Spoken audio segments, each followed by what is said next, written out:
This production has been authorized, vetted, evaluated, and approved for your consumption by Wild LLC. You're welcome. Let me pose a question to both you and Weber, Ralph. If they were to make a He-Man live-action movie, who would you pick to lead as He-Man? Who would I pick? Arnold. That's not a bad pick. That's not Get a bad Arnold pick. out of retirement. That's not a bad pick. I don't know. That's oh boy, that's a tough one. I mean, you need somebody. You need somebody that's. You need someone that has the really good blonde hair. I don't think Arnold could pull that off.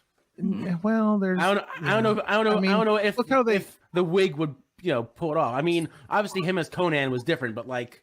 See, I honestly think because have you seen the commercial where they and I forget what it's for, but they de-aged Dolph Lundgren?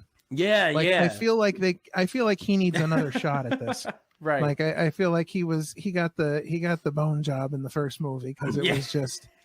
I mean, it just terrible in ways that I can't describe. Like it just the only cool thing about the original Masters of the Universe movie was Skeletor at the end when he super powers up and he's like the golden version of Skeletor. Right. Like that stuff that Skeletor was really good.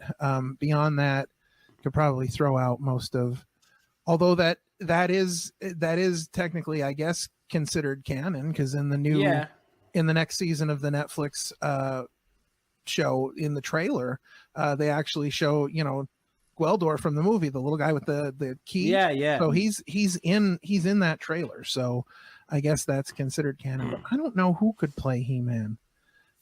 Again, it would have to be like a Chris Evans situation from Captain America, where when they did like the very puny version of Chris Evans before he gets the super soldier serum, because you've got to have somebody that can play Adam and He-Man. So it'd have to be a situation like that. But yeah, even like that'd be great, like a Chris Evans or I don't know. Chris Hemsworth. I don't know. There's so many different, like it's such a hard role to cast. Yeah.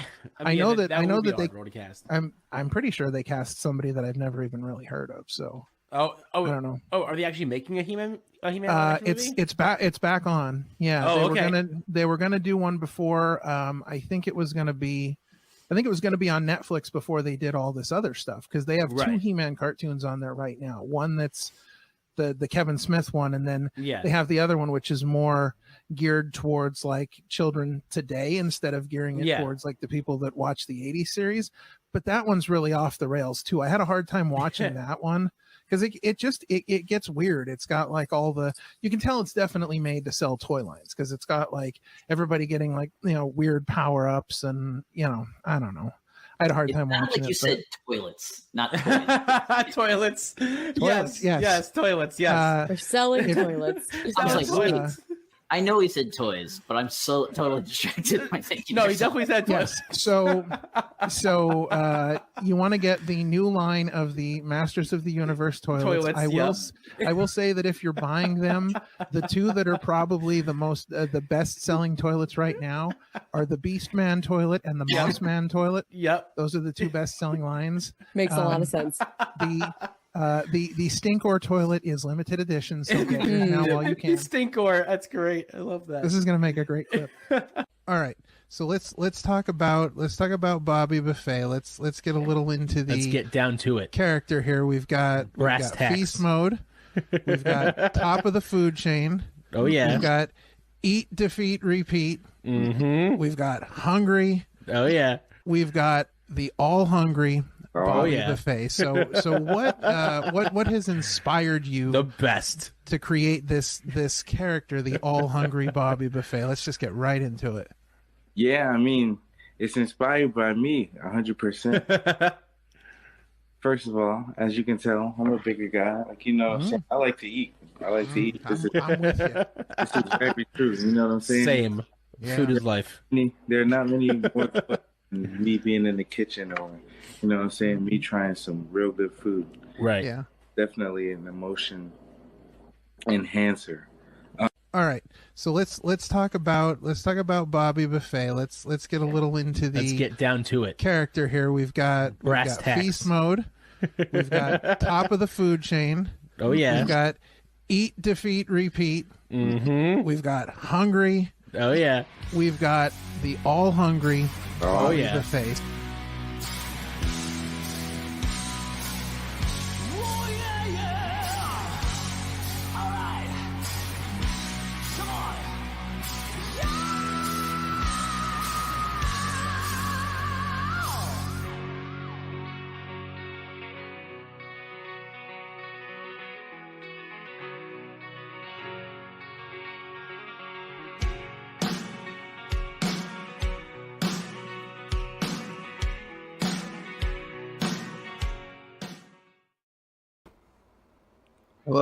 Hello. Welcome hey, back. What's Happy going Monday. on? It is Happy Monday. Monday. It is a very happy Monday. It is. Whoa, what is I don't even know. It's the 22nd of July. Yeah, it's the 22nd of July. Yes. Good Lord. All right. The year is just flying by. Oh, it absolutely is. We are getting ready for another fantastic Monday Night Raw. Yes. Another fantastic Chillin' with the OC. Of course. Excited to be back with you again. We got Always. a lot of stuff to talk about. We do. So first and foremost, it looks like we're back to our normal trend of knowing absolutely almost nothing about Monday Night Raw. Yes, we know three things. We know three things. All right. So well, four. Up first, we got Lyra Valkyria taking on Sonya Deville of these two as to be named factions. Yes. So we'll see what if that's just gonna degenerate into who knows what. But right. We're getting Should be that. an exciting match though. Yes. Interestingly enough, we also have who can lose this match. Right. Because right. you've got Xavier Woods joining forces with Otis and Akira Tozawa, the barn burners themselves. Yes. And they are taking on Razor, Akam, and Karrion Kross of the Final Testament in a G who can lose this first match. G who can lose this match first. But of course, the big news for Monday Night Raw is the big one. CM Punk is back. The return of CM Punk. Yes, after he's probably gonna beg and plead, just book yes. the match, even though we already know it's gonna be booked. But book the match. After staying home last week, yes. as promised, he said, I'm gonna stay home. As promised, he said, "Listen, I'm gonna stay home. I'm gonna do it. Yes. I'm gonna hide out. I'm gonna hide away. I'm gonna do my own thing, and then come I'll go back and run roughshod." And nothing went well. Everything was horrible. Of course. Drew screwed everything up. So, yeah.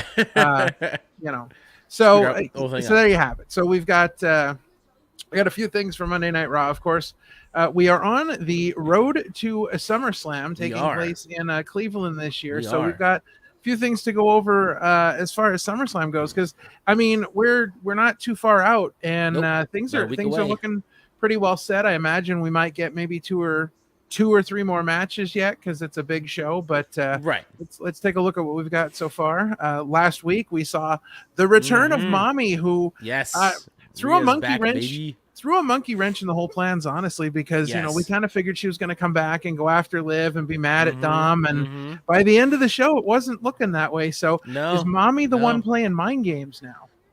Interesting point. I don't know, but we're gonna have to figure that out. We are. So that's one of the women's titles on the line. Liv Morgan defending against Rhea Ripley. Of course, we have Queen of the Ring, Nia Jax, challenging Bayley from the SmackDown side of things.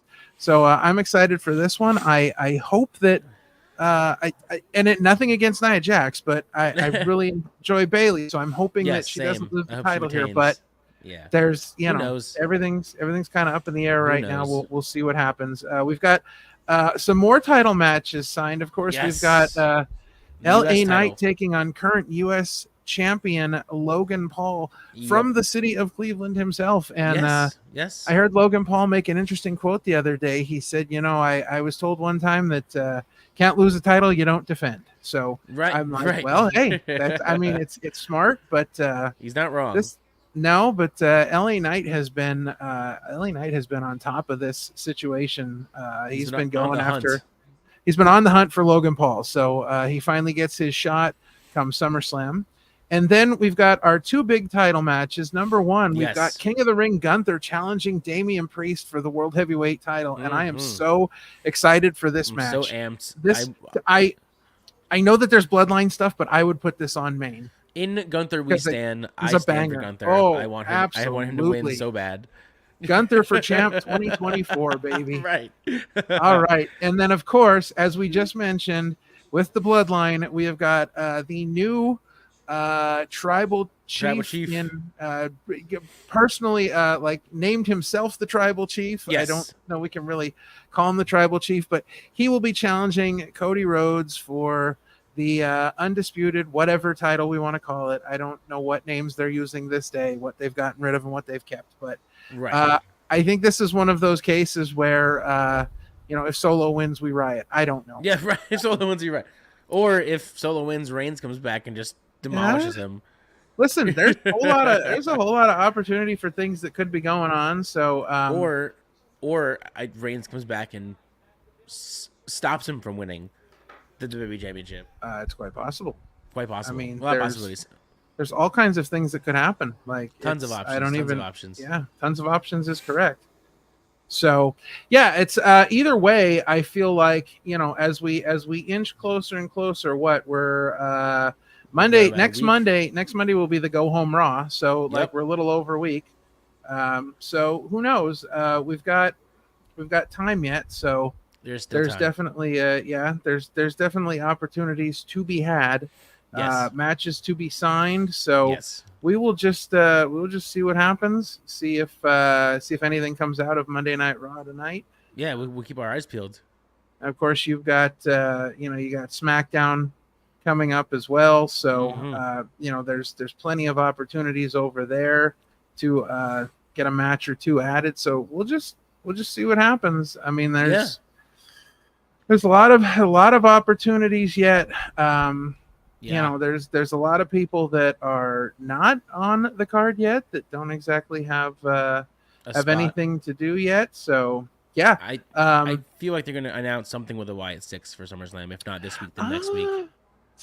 I'm thinking that I wouldn't be surprised if maybe I don't know, Gable and the Creeds got all up in a huff and came out and up in a huff. Said, we're gonna settle. We're gonna take you guys out at SummerSlam. Right. Yeah. So who knows? It's a possibility. It is definitely a possibility. Indeed, it is. So we've got. Well, listen, we've got about 6 hours total to find out. So yeah. Between this week and next week. So we have time. I do like where they're going with Gable and the Creeds. We've been calling that for some time now. So we've been saying that for weeks. How you guys send the Creeds with Gable. I like that the Creeds came out looking. They had the suits going on. One of them was wearing multicolored bowling shoes, and right. So yeah, it was a good look for them. A much better look than the homeless updated gym. Updated look. Yeah, they no longer look like guys that are living their pro wrestling glory from 20 years ago. Right. They no longer look like that. So I'm good with that. I'm okay with that. I just hope that this story works for them, and they actually gives them some character. Yeah, because they're at a point where most people look at them and say, well, I mean, there's nothing really going on there. Like, the Diamond Mine thing kind of fell apart in NXT. It never really got over. As soon as Roderick Strong left, that was it, because he was their leader. But I don't think it ever got over when he was their leader. I don't ever think it ever did any business down there. I don't think it ever did anything for any of them. I feel like they were trying to take maybe Chase U and do something in a more serious direction, and it never got off the ground. Nobody ever understood what Diamond Mine was. No, I think they were trying to just through Roderick Strong rehash the glory of the Undisputed Era, but without Adam Cole, which is impossible because Adam Cole was the Undisputed Era, which they 2000% failed. I mean, they could not have failed harder at that. I'm not even kidding.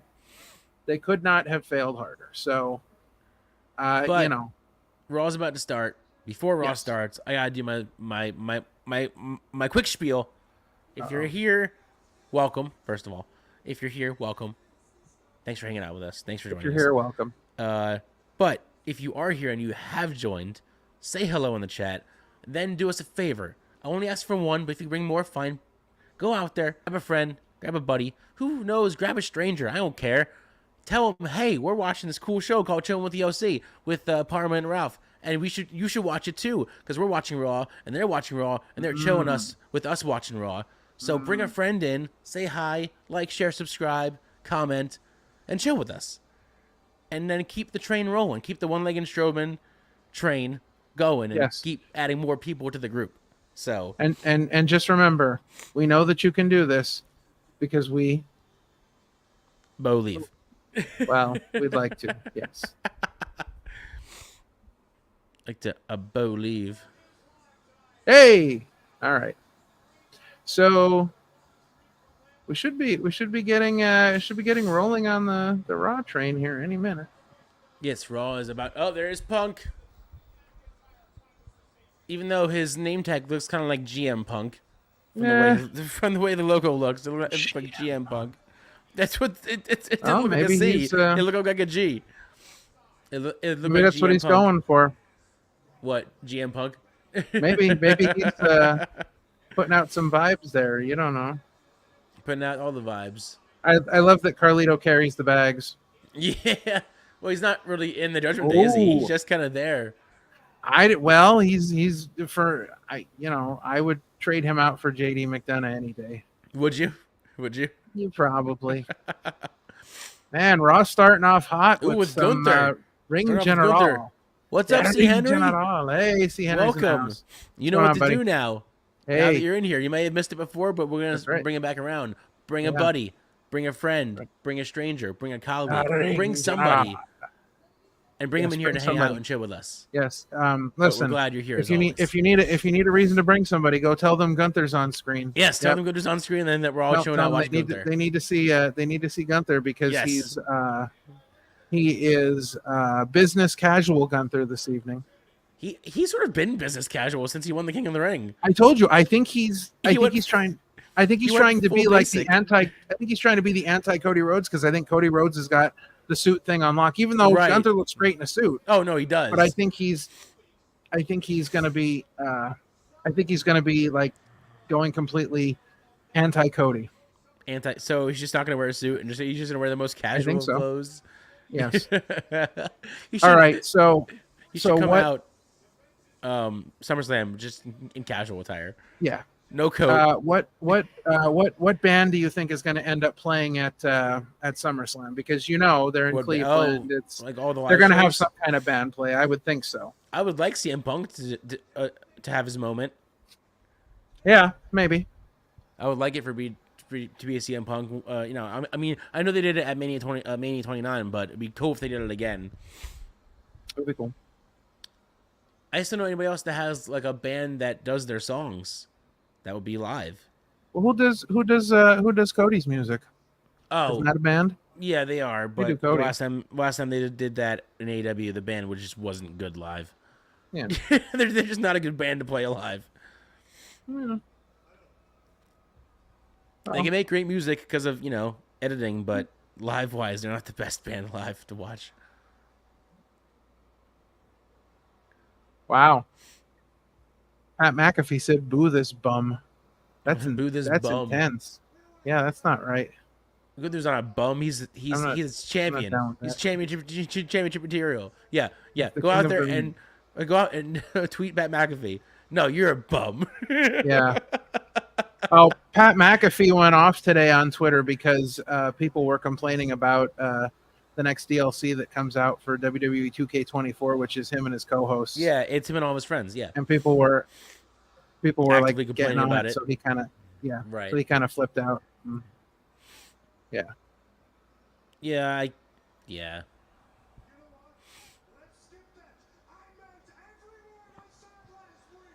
Ooh, rile him up. Rile Gunther up. It's a good way to be a heel. Call everybody a bum. Yeah, call everybody a bum. Jeez, Gunther's on a rampage. Plus he has that fresh haircut too. He looks good. Fresh haircut, fresh look. Yeah, well, he's been doing so many of those video packages instead of being live on Raw. So I get, making sure you're looking all fresh. All dapper. I'm just saying, I think this is his time. I think this is his moment. Make it big. As much as I love Damian and his run, I think Gunther's time is now. As much as I like the Damian Priest run and all that stuff, I think it's Gunther's time. I'm just a little concerned because if they don't pull the trigger now, it's not going to be believable next time they finally do pull the trigger. Like I understand how they did it with, Cody not winning the first year and then winning again. But like, right. It's too, if you're not going to pull the trigger on Gunther, it's too early to put him in a title match. Yeah. He's been champion pretty much. Isn't there like this crazy stat that he's been champion for over like 80% of his career or something crazy like that? Like he's been champion. Oh yeah, because of how long. Yeah, because of how long he held the UK title. Yeah, he held the UK title for so long. He held the IC title for so long. Yeah, so he's been champion more than he hasn't been champion in WWE. Oh, absolutely, yeah, by a big measure too. It's not even like. Like, I think, and I feel like that's more impressive in my mind than Reigns' one reign. Is the fact that Gunther's almost entire career in WWE has been holding a championship in some right. So do you think Priest comes out with Mommy now that Mommy's back? Because he didn't want anybody else out there with him, but you think he comes out with Mommy now? Because they were walking pretty close together. I mean, I feel like Mommy's always been like the de facto leader, and then she went away, and then kind of Damian stepped up. But I think at the end of the day, Rhea is the de facto leader. So they might have a little spat about who is the de facto leader, like they kind of had before she left. I don't think so. I think at this point, he's on a mission. Holy crap, he's not messing around. Oh, here we go. Jeez. I'm just slightly behind you, so that's fine. Holy crap. I mean, he's doing the Stone Cold. He's doing the Stone Cold BMF walk. He's all business. He should have just walked in there and clocked Gunther right in the face. He did. Knocked him out. Oh my god.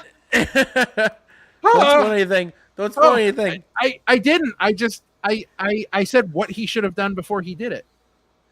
You just called it out. Yeah, I just called it. Like I'm not spoiling anything. I said because I thought the way he was holding the mic, I thought he was going to talk. But jeez, man, whooping up on him. Jesus. Another crazy opener to Raw to start off the show. God. Yeah, how about it, man? I feel like we've had more referee spots than ever as of recently. A lot of referee spots. Yeah. I was watching some weird thing the other day where a referee did like a diving plancha over the ropes at Are you serious? At some Mexico show, yeah. Yeah. A referee bump, but like he did the move? Oh, yeah, no, he ran the ropes and dove over the top rope onto the wrestlers outside the ring. Jesus, that's awesome. Like, that's ridiculous. Awesome. This has been brewing. Jesus, what an opener. I'll tell you what, though, like, if you weren't excited for Gunther and Damian Priest before you better be excited now. Yeah, how about it? All right. You better be excited right now for it. Jeez. We are. What's up, Jake the Aerial Assassin? Hey, Jake in the house. What's up, Jake? Jake, you know what to do now? You're here. You must go out there, find a buddy, or tell the world, tell everybody that we're here live and just bring them over. Have them comment. Have them watch. Have them like, share, subscribe. You know, the rules. The rules. So, they're loose. Now that we've gotten that out of the way, we are at our first commercial break. Yeah. And a hot way to start off Raw, a short way to start off Raw. We hit commercial break pretty very early. Short. Probably one of the shortest intros to Raw so far, actually. Yeah, in a long time. Yeah. So while we are talking on our first break here, and we'll bring some of this up in the coming commercial breaks as well. Yes. But we got to talk to some people yesterday. We got to talk to a lot of people yesterday. Yeah, so we were just banging out interviews left and right. We absolutely were. Yeah. So we're gonna show a few little shots here, little teasers, because we've got some great videos coming up this week. Oh yeah. We got to talk to our good friend, a very good professional wrestler. Yes. That was very exciting. We got to talk to him. Super exciting. Got to talk to our boy Dan Champion on his impending retirement tour. We don't know exactly when it's all going to end. We're not sure yet. We don't know when it's going to end, but it's coming soon. We had some Catchpoint students in the house. Yeah. We got to talk to a Catchpoint Ben student. the Bean. Yeah. Ben the Bean. We got to talk to returning guest and now the only person to ever appear 3 times, all the way from China, with Jim Murray. Rowdy Nachos there. The Rowdy Nachos, that's right. Yeah. So we had a couple special guests yesterday, of course. We got to talk to our boy Drew Gulak again. Our boy Drew. Yeah. We got to talk to him. And round two. Yeah. It was a great conversation with him. Got to talk to our boy Hallowicked. We've been trying for so long. Very excited for that one. And then, of course, the icing on the cake, crossing off the number one thing on my list when we started all this. We talked to our boy Ultramantis Black. Yeah. Oh, so exciting! So it's so awesome. It's so cool. What a cool day! In one of our upcoming commercial breaks, we'll talk a little bit about the matches yesterday. Yes, it was a 5-match card plus They Live, which was my first time watching it, and it was something all right. It was something all right. It's the best. It might be this. I did agree with Jim Murray last night that I thought it was the best movie with a wrestler in it, but I'm gonna have to change my mind though. Oh, I don't remember the name of it. I have to look it up. But there's another Roddy Piper movie that I thought was better. And no, I'm not talking about Hell Comes to Frogtown. You know what that is? Oh boy.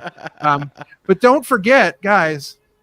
Pop over and join our Discord. Join the Discord. Guys, we're having all kinds of fun over there. We're chatting, we're talking, we're doing all kinds of what we're doing stuff. here. Come back after and hang out over there. There's hang out over discussions and topics to talk about, video lounges to hang out and just hang out with us. So check out the Discord. And we're back. Oh, okay. See, Henry says, from 1 to 10, what do you rank They Live? Yeah, listen, I give They Live like a solid 9 because I think They Live is.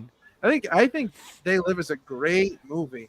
It has one of the most, in my eyes, one of the most random fight scenes, but amazing, but most random fight scenes I've ever seen in any movie. Yeah. It's just the most random fight scene. There's just no. They're friends, but they're not. I don't know. It was just random, but it was perfect. I don't know.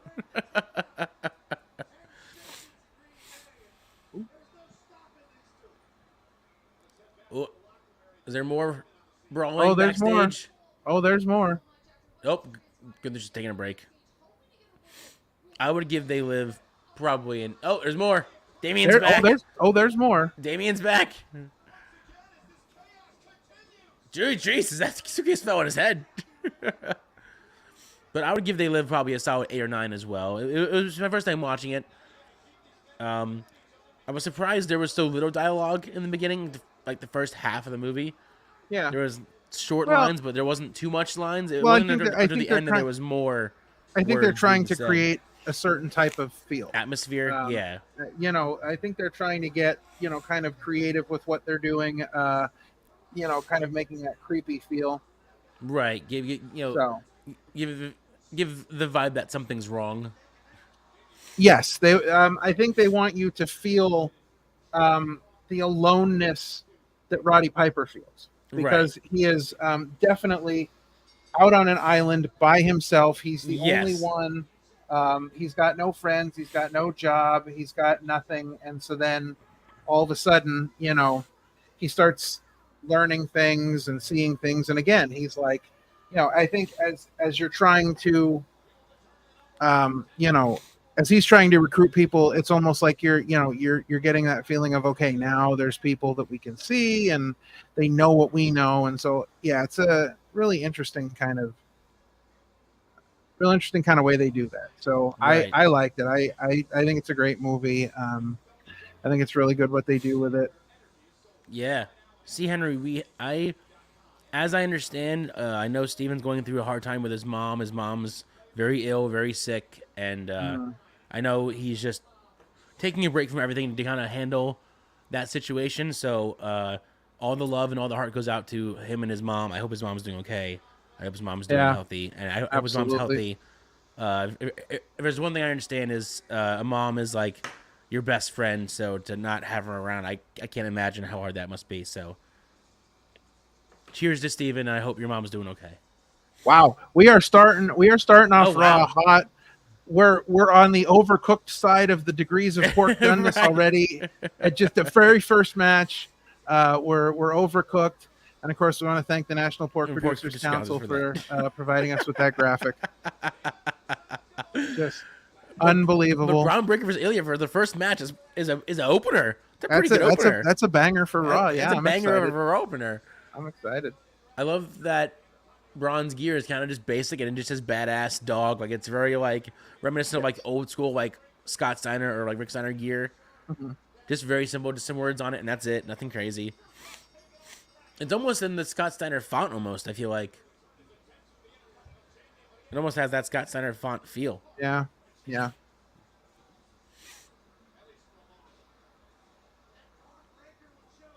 I can't imagine that this is going to be like a real match. I mean, I can't, because I don't know. Nothing against Ilya Dragunov, but if you put somebody like Braun Breaker in the ring against Ilya Dragunov, you're not gonna. I don't know. You're not gonna do Braun any favors by having Ilya like. Well, I don't see Braun losing because this is for the IC. This is for the IC match. I see this becoming some sort of double count out or a double DQ or something because I think this is gonna. I still think we're getting at least a triple threat, maybe a 4-way for the Intercontinental title at SummerSlam. I think we're getting at least these two guys and Sammy, and I can't imagine Bronson Reed doesn't get involved somehow. Right. That's been my call for weeks now, so I'm hoping that actually happens tonight. I just hope what I would like to happen, just because I understand you want to get as many stars in as you can for a big show like that, but also at the same time, I feel like Braun should get his rematch fair and square against Sami Zayn 1-on-1 and just pin Sami Zayn and win, rather than any nefarious. Like, oh, I didn't get pinned or whatever. Just a clean Braun Breaker can beat Sammy, win. I don't think we're going to get that because I don't think that with everything that they've built as far as Sami Zayn goes, I don't see them doing that because if they were going to do that, they would have just done it in their first match. So I don't see them. Yeah, I think I see them. They see that as a devaluing of Sammy, and I would too. If Braun Breaker just went in there and like cleanly pinned Sammy, I couldn't. After Sammy already beating him, I couldn't legitimately look at Sammy and say he can beat anybody. Mm.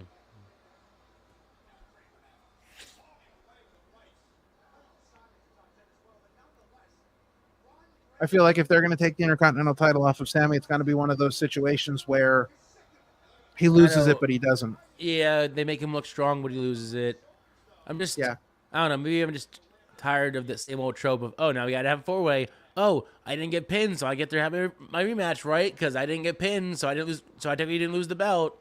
Well, it's just the same old. I'm tired of that too, but I'm even more tired of making people look weak for nothing.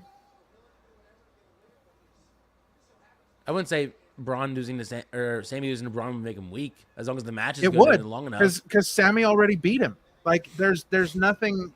Sammy already cleanly beat him.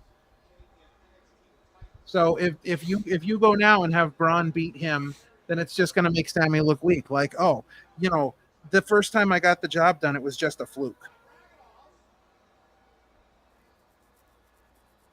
You'll have to wait and see. Well, neither of us will actually be waiting and seeing because we've already established that neither of us are actually going to be watching SummerSlam live. So we'll don't watch after. You have something that day, am I correct? Yeah, I'm going to Deadpool and Wolverine, and that's right. That's right.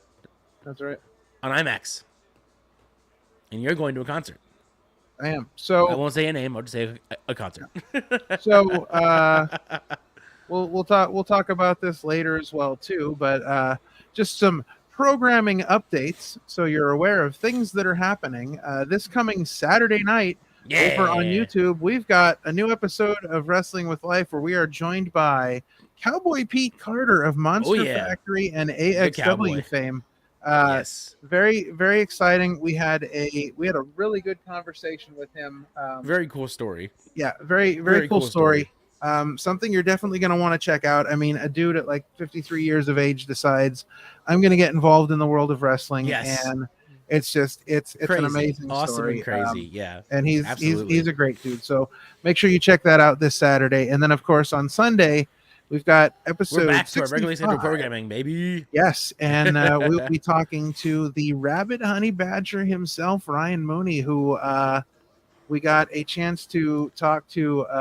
A pre-interview, if you will. Well, yes, we got to talk with him and Dylan Mesh, and then we just talked about SummerSlam on August 3rd. But on August 4th, something else special is happening. Oh yeah, baby! Boom. It's Grappling with the Grooves, our brand new show. It's the people in the world of professional wrestling are going to sit down and talk about music, and our very first guest is Shay McCoy. Oh yeah, we're gonna be talking top 5 bands. We're going to be talking concerts. We're going to be talking all kinds of everything. Stuff. We're just talking music, man. So this is going to be our debut episode. It's going to be our first episode on our regular block, and then from there, this is like the launching pad. So it's going to be our regular slot, our regular audio. And then from there, we're gonna evolve. So we're gonna hit up a roundtable series, if you will. Well, monthly roundtable, and we're excited. I think it's gonna be a lot of fun. So some exciting stuff coming up over on the YouTube channel, and of course this week, later on this week, all the videos are going to be dropping from Real Rumble and all our great interviews there because got some great footage. We got to talk about many things. And for those of you that are consistent viewers of Opinion City, my affinity for the location of the Eye of Tyr. Yes. And I had the opportunity to talk to Ultramantis himself, and he gave me an answer, one that I didn't expect. Right. But, listen, stay tuned for that. I'm gonna keep that. I'm going to keep that knowledge in the back of my pocket. And someday down the line, I may go back to Ultramantis and say, listen, I'm pretty sure that I know that you have the Eye of Tyr. Right. You just didn't want to tell me then, but we're going to have that conversation. Right. But I'm going to keep that one. I'm going to keep that one under my hat for now. Keep that one close to the chest. Yes.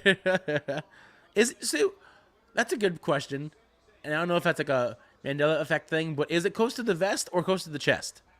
Because I've heard both. I believe I used to always say chest, but now I'm hearing vest a lot, so I don't know if maybe close to the chest was never a thing. I don't know if close to it's probably like the Mandela effect. You think that's you what heard I was saying. chest, but I think that it's close to the vest because vests are notorious right inside the top to have a tiny little pocket in there. Okay. So I think it's putting it in the vest and it's close to the vest. Okay. That would be my understanding of it. Okay, because when I was young, I always used to say close to the chest, and now as an adult, I'm like, close to the vest? What's close to the vest? I never heard of that before. Well. But now that you say that does make sense. It just, okay. I didn't. So here's some interesting... So apparently there is no definitive answer to this question. Well, it appears that close to the vest appeared first, close to the chest followed almost immediately, and today both are used with equal frequency. Close to the vest can also mean to be reserved, secretive, or to avoid unnecessary risks, and close to the chest can also mean to keep secrets and not share every detail of life with others. So the crack research team so two on the ball. So it basically is both of it, but Yes. different ranges, different meanings. I Yes. got you. I got you. Yes. I believe that I explains believe. it. I believe And that was the thing. hopefully tonight's the night that we see I believe. I'm just Yeah. waiting. So I had somebody What talk. would be kind of crazy Go ahead. if they could pull it off. You remember, you know how Bray had the Fiend and then like the Firefly Funhouse Bray. Yes. I would, me personally, my opinion, I would love if they somehow bring back the Believe character, but Bo Dallas has one character being the Believe character, and then Uncle Howdy being the other character, and he has you trying to believe in him, but he also has to deal with the other factors around him as well. If they could pull that off, I would be so excited. I've been saying for months now that I want to see Bo Dallas back. Right. So I that's something I've wanted. I was talking to somebody today, and they were talking about they're playing WWE 2K24, and in their universe mode, they have a tag team that is currently destroying the ranks. Obviously, they're two creator wrestlers, but one is the Believe version of Bo Dallas. Gotcha. And the other is I Believe Joe Hendry. So they have nice. I Believe and I Believe. Like they both have their own shirts that look the same, that. and they're destroying the tag team ranks. What's their team name? I don't know if they have one. Because I can think of so many good team names for that team. What would you call them? I don't know. That's a good question. I didn't really think about it. The Believers. I Believe, or oh man, Believers is fun, but I want to think of a good one. if I was them, I would come out to Justin Bieber, because his fans are the Believers. So now you have the Believers, the Believers, and the Believers. Right, all the above, just all of them, just every one of them. I can't believe how hard they are pushing Ilya Dragunov. Like the fact that he is still in this match, and because I can't believe they've been pushing him since NXT. Like they haven't really stopped his push. It's just, unfortunately for him, Braun Breaker came first, kind of out of the blue. Not that he came first, but he came in hot. So like, if they had plans to push Ilya, Braun immediately was like, "Yeah, I'm here now, so your push is gonna be pushed to the side a little bit because I'm here now." So they can still push him, but they're really trying to push Braun more. I don't feel like they've established anything with Ilya Dragunov yet. Even as much as a character, like he hasn't really done much to establish a personality on the main roster yet. I'm waiting to see so much more from him. Do love his finisher. I don't know if it's in the game, but if it is, I'm making it my finisher in the game. Just knock somebody out with that punch. Because if they did it right, which obviously in this case they can't because it's Braun and they're not going to have him lose. But that finisher should have been a finisher that was protected, because in any real world, if someone does that to you and you're on the ground, you're knocked out. There's no getting up from that. You don't just come to. Right. You're knocked out. So if you want to just have some sort of suspending of disbelief, you have that finisher be a knockout blow, no matter what. Oh God, that's gotta hurt. Hardest part of the ring. I don't care what you say. That's gotta hurt. Even though we've talked to a lot of wrestlers, and they say that depending on the weather and the ring, it's not a cloud. it's definitely not a cloud when you land on that mat. Yeah.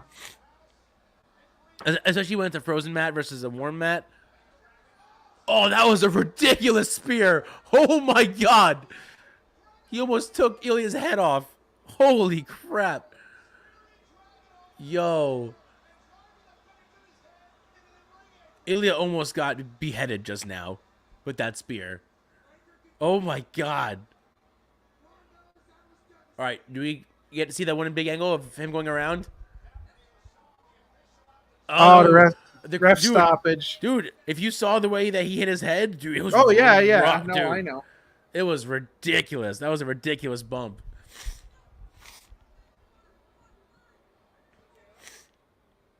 That was just a crazy spear, a crazy angle, just a bad spot. I don't know if it was meant for that or not, but that was crazy. Yeah, just say the winner's Braun by complete knockout and call it a day. Not for nothing, but that referee in the ring is a Chikara King of Trios alumni. Oh, really? Yeah, that's AJ Pereira. She wrestled in. Oh. Hang on, let me see if I can find the picture here. Hold on.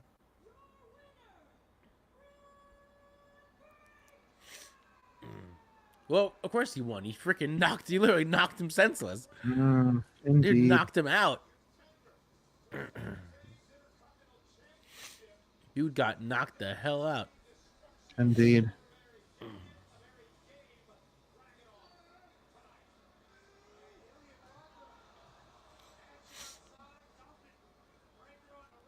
Yeah, that spear was just crazy, bro.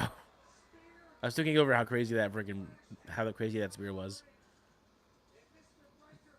That was pretty insane. I'm trying to think that Braun has the new best spear. Like, how fast he hits those ropes. It is pretty intense. That speed. I will say that. Yeah. Oh man. Yeah, it's pretty intense. There's no way to. Like, I thought the gore was intense, but I think this. I think this tops that. Oh yeah, yeah. I mean, intense is a good way to say it because like everything he does, it's just everything is intensity. He picks up the speed. It's on a different level. It's on a whole nother level. Oh, here's mommy. What's mommy gotta say?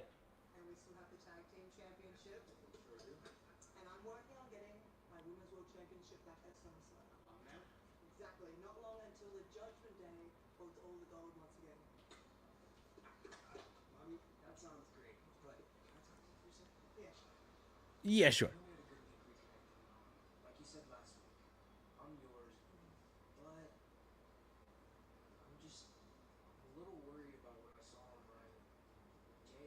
Oh, is Dom jealous? Is Dom jealous of mommy?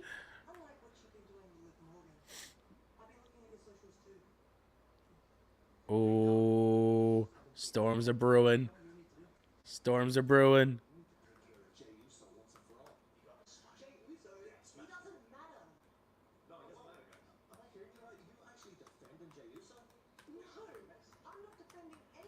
Trouble's brewing.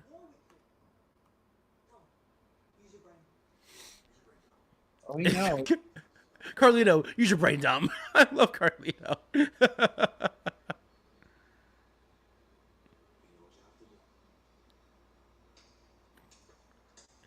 Use your brain, Dom. That's too funny to me. Jeez. Oh, there's Drew and CM Punk. Are we gonna have a deal and not brawl and hurt people? Let's see. Oh God, Bird Lady. Oh, here comes that one-on-one match. We have. Is this Sonya Deville's first match back or no? No. She fought last week, right? Yeah, she fought last week. Yeah. Okay, so this is her second match. So as I mentioned previously, the referee AJ Pereira. You're right. Is a king. There she is. There she is on the left. Yep. Look at that. She tagged with Solo Darling and I believe I think it was Solo Darling and Kimberly. The three of them tagged together. But yeah, she was. What year was that? I'm gonna have to have the crack research team. Crack staff here take a look at that. Hold on. Get on the case. Crack staff's gonna have to check that. Get the crack research team on the case. Yep. Get them on the case. Yes, indeed. And while the research team's doing that, I'm gonna be a shill because sometimes being a shill is fun.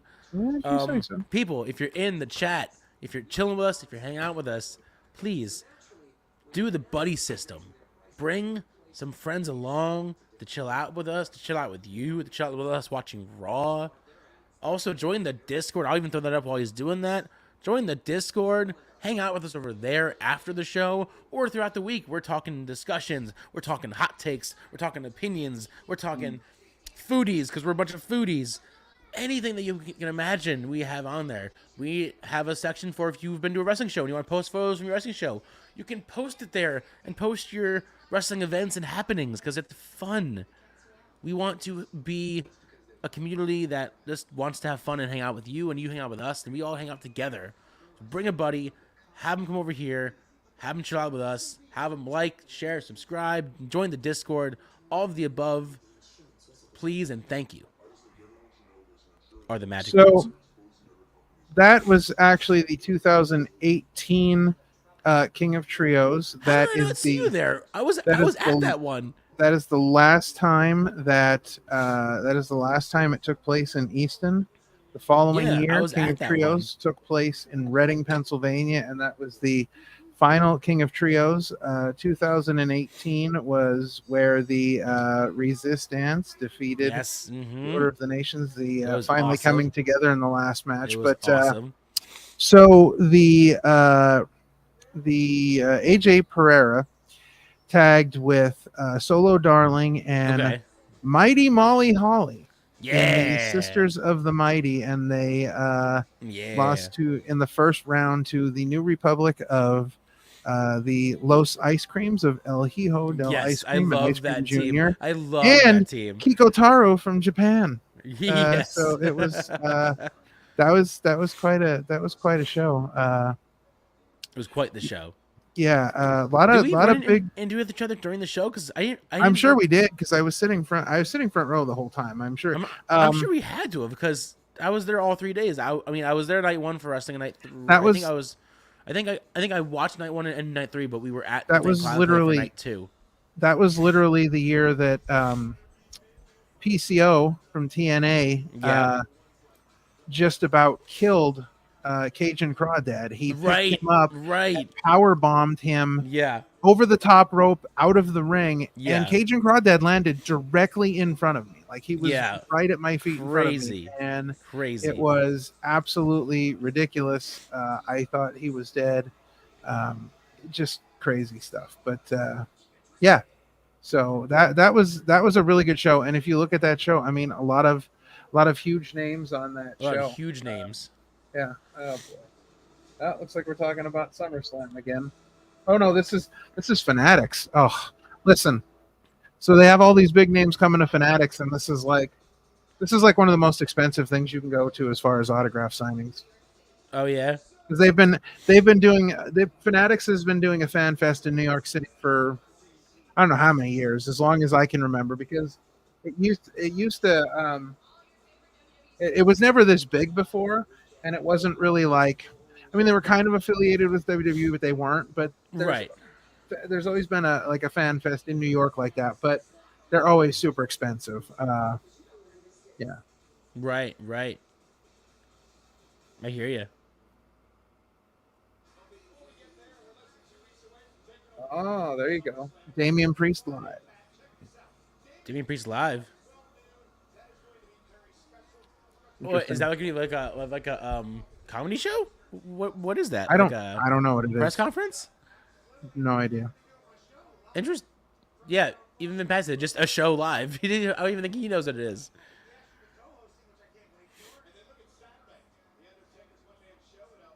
That's a pretty stacked card for Saturday. 1 p.m., then the countdown, then the SummerSlam, and then it's gone now. It's Tozawa's birthday, apparently.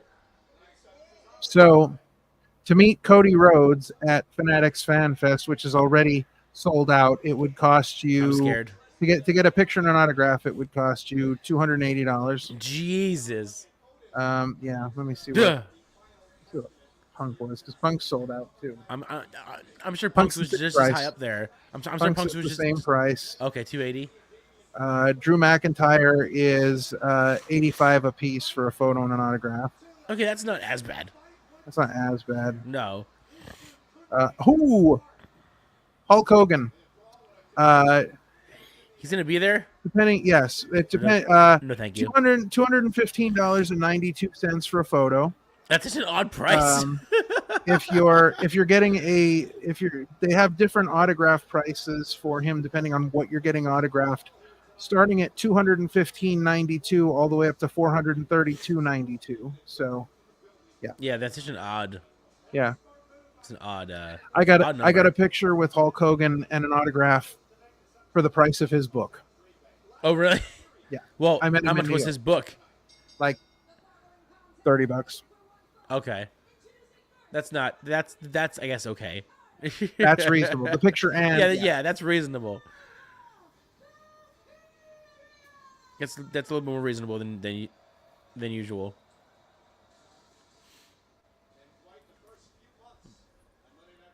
Hopefully they'll give us a name for this new group with Sonya. I don't care as much for Lyra's group. I just want to know what they're going to call Sonya's group. Or I if they just don't give it a name at all. I don't think they're going to give it a name at all because the way I look at it, I see it more like Shayna Baszler and Zoe Stark are just backup for Sonya Deville. Like they're her heavies. Like they're her muscle. That's all I see it. But for me, Sonya is also muscle, so I don't know why she needs muscle. I don't agree. Sonya may be muscle, but she's not muscle like them. She's not muscle like Shayna Baszler. I mean, Shayna Baszler could probably legit walk up to you and grab your arm and just snap it in half immediately. Right. Like that. But Zoe Stark is tough, but Shayna Baszler's on a whole nother level. But Sonya's also trained in MMA as well, so Sonya could also snap your arm if she so felt like it. I do not agree. I don't think Sonya Deville is anywhere near the level of Shayna Baszler. I think Shayna Baszler would murder her and not even break a sweat.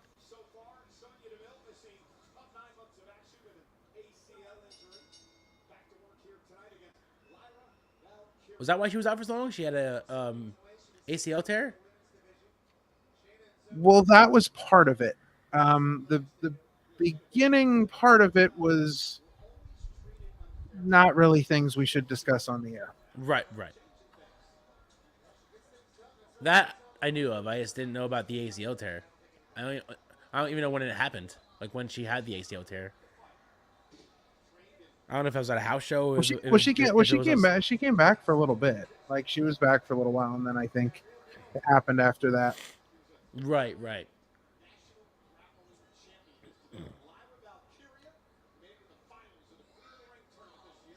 While this is going on, let's talk a little bit because I want to get your thoughts because this is going to be probably the last SummerSlam before it may become permanently a 2-night event. Mm-hmm. Do you think that the goal here, I mean, maybe I've already asked this, but I just want to get an honest take. Do you think the goal here is to get all of their big four shows to two nights? Because they have Mania as 2 nights. They already have SummerSlam as 2 nights. Do you think they want to go for Rumble and Survivor Series as a 2-night event? I do. I think that's. I don't think. No. Well, okay. So let me put it to you this way. I think that the goal here is probably to get SummerSlam, Mania, and Rumble. Those 3, I think, are the goal to get them to 2 nights. I don't know if I ever see them doing Survivor Series as a 2-night thing, only because I feel like with Survivor Series, unless they go back to the actual Survivor Series format of just having Survivor Series matches, I feel like they're doing a lot of like war games things like that at Survivor Series. So I don't know if I ever see that becoming 2 nights, just because it's I don't know. I don't see them having as much faith in SummerSlam as they used to. To be quite honest, if I was going to because I don't really even see Survivor Series as one of the big four anymore, because I don't think it's at that place anymore. I don't think the mystique behind Survivor Series is really, because I don't think it's that important anymore. Like Survivor Series had certain times where it was important for certain things. Like in the beginning, it was the, Thanksgiving Eve tradition. It was on like a Thursday night on Thanksgiving, and like everybody, it became this big thing. I could honestly see if they were going to pick a fourth one. I think Money in the Bank is far more important to them right now than Survivor Series. That one as another. The 2-night event. I could see them try it. I mean, I would think that, because you could do different things. So if you have like night one be the women's Money in the Bank, and night two be the men's Money in the Bank, and then you have like, because this would be the perfect opportunity for them to add a tag team Money in the Bank, which I think people have been clamoring for a long time. I think people want that. Yeah, people want to see a tag team Money in the Bank. I know I do. I like that. Yeah. Would be if I could pick one for thing, sure. Yeah. Yeah, if I could pick one thing in WWE right now to be a thing, like something new, like that would be the one thing I would look for. That would be my wish. So then for the Rumble, how would you make that 2 nights? Would you have like the women's on one night and the men's on night two? Do you think they add maybe more Rumbles, or just maybe add more title matches to each night? That way it kind of builds out each night. So I think you split it. I think you kind of split it right down the middle. So if you're gonna have, let's say you do the women night one. So you have the women's Rumble, you have the women's tag title match, you have the women's champions matches, because now you can have all of those, not like have a 9-hour show. You're saying like an almost all women's show and then almost an all men's show, like. At least from the title perspective. Yeah. Right. You know what I mean? Like, I think it'd be a smart way to do it, because then you could actually have all of the titles defended at the Royal Rumble without there being like this 9-hour show. Plus, you didn't even really have to have all the titles defended. You could also expand the Rumbles. Like you could now go to, again, do another 40-person Rumble, a 50-person Rumble. You could really, because honestly, I mean, think about it. With all the talent they're bringing in, you bring NXT talent and you bring TNA talent, you bring, all these extras, all these more surprises, and more people that can get on the show, more people that can get in the Rumble. So I think that that's probably the smartest one. I'm not 100% sure why they're doing SummerSlam first. Just because they've probably signed the deal and whatever, but I feel like the Royal Rumble is more important to have as a 2-night show than SummerSlam. Right. So at least in my Didn't opinion. they sign a whole deal where like one town has? Indianapolis is getting they're getting like all 3 shows, right? Well, they're getting but over they're not getting all 3 shows in 1 year. They're getting them over time. So they're gonna no, it's 2026 is gonna be, I think, is it? Yeah, I think it's 2026 is where they made a deal where they're gonna have like one town get like a bunch of big events. Get the crack research team on that. All right, people in the chat, how we doing? How are we out there? Are we enjoying Raw? Almost the first hour in. Thoughts on the intro? Thoughts on this match right here? So they definitely get the Royal Rumble next year. Okay. It's happening February 1st, 2025 next year at Lucas Oil Stadium. Gotcha. In Indianapolis. The dates for SummerSlam and WrestleMania have not been announced yet. So obviously we know they're not getting WrestleMania in the same year. Right. But it's official that they are getting a WrestleMania and they are getting a SummerSlam. Gotcha. Okay. Roger that.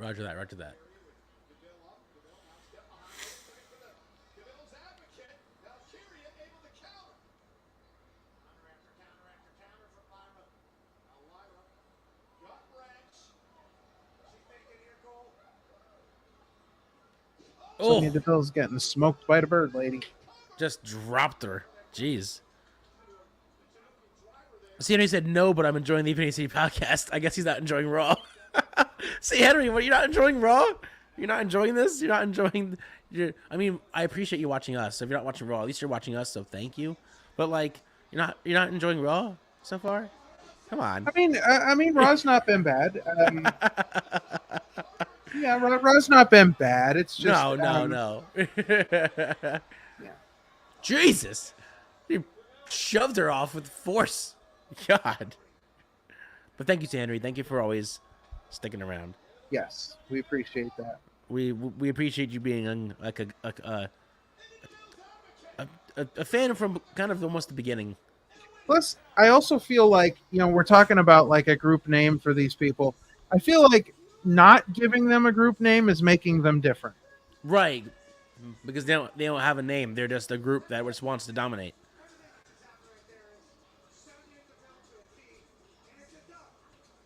I do like Shayna Baszler's new shirt. Agreed.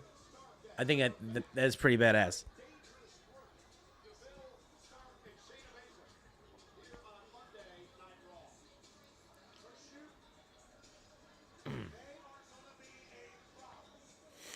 They already are a problem. What do you mean, Pat? Come on. Oh, here we go. More Wyatt 6 stuff. Let's go, brother.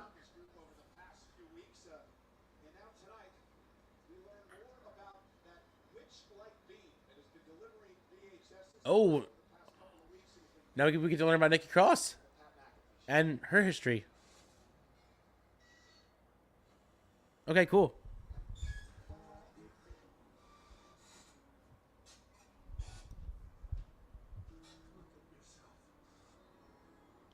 All right, Nikki.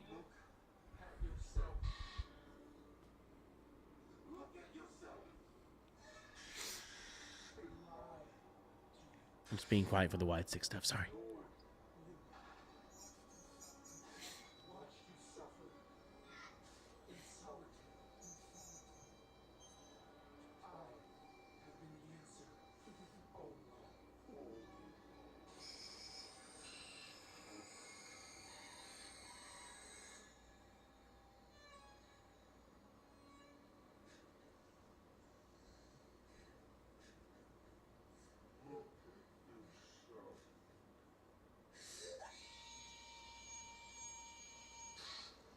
Oh, it was piercing in my ear.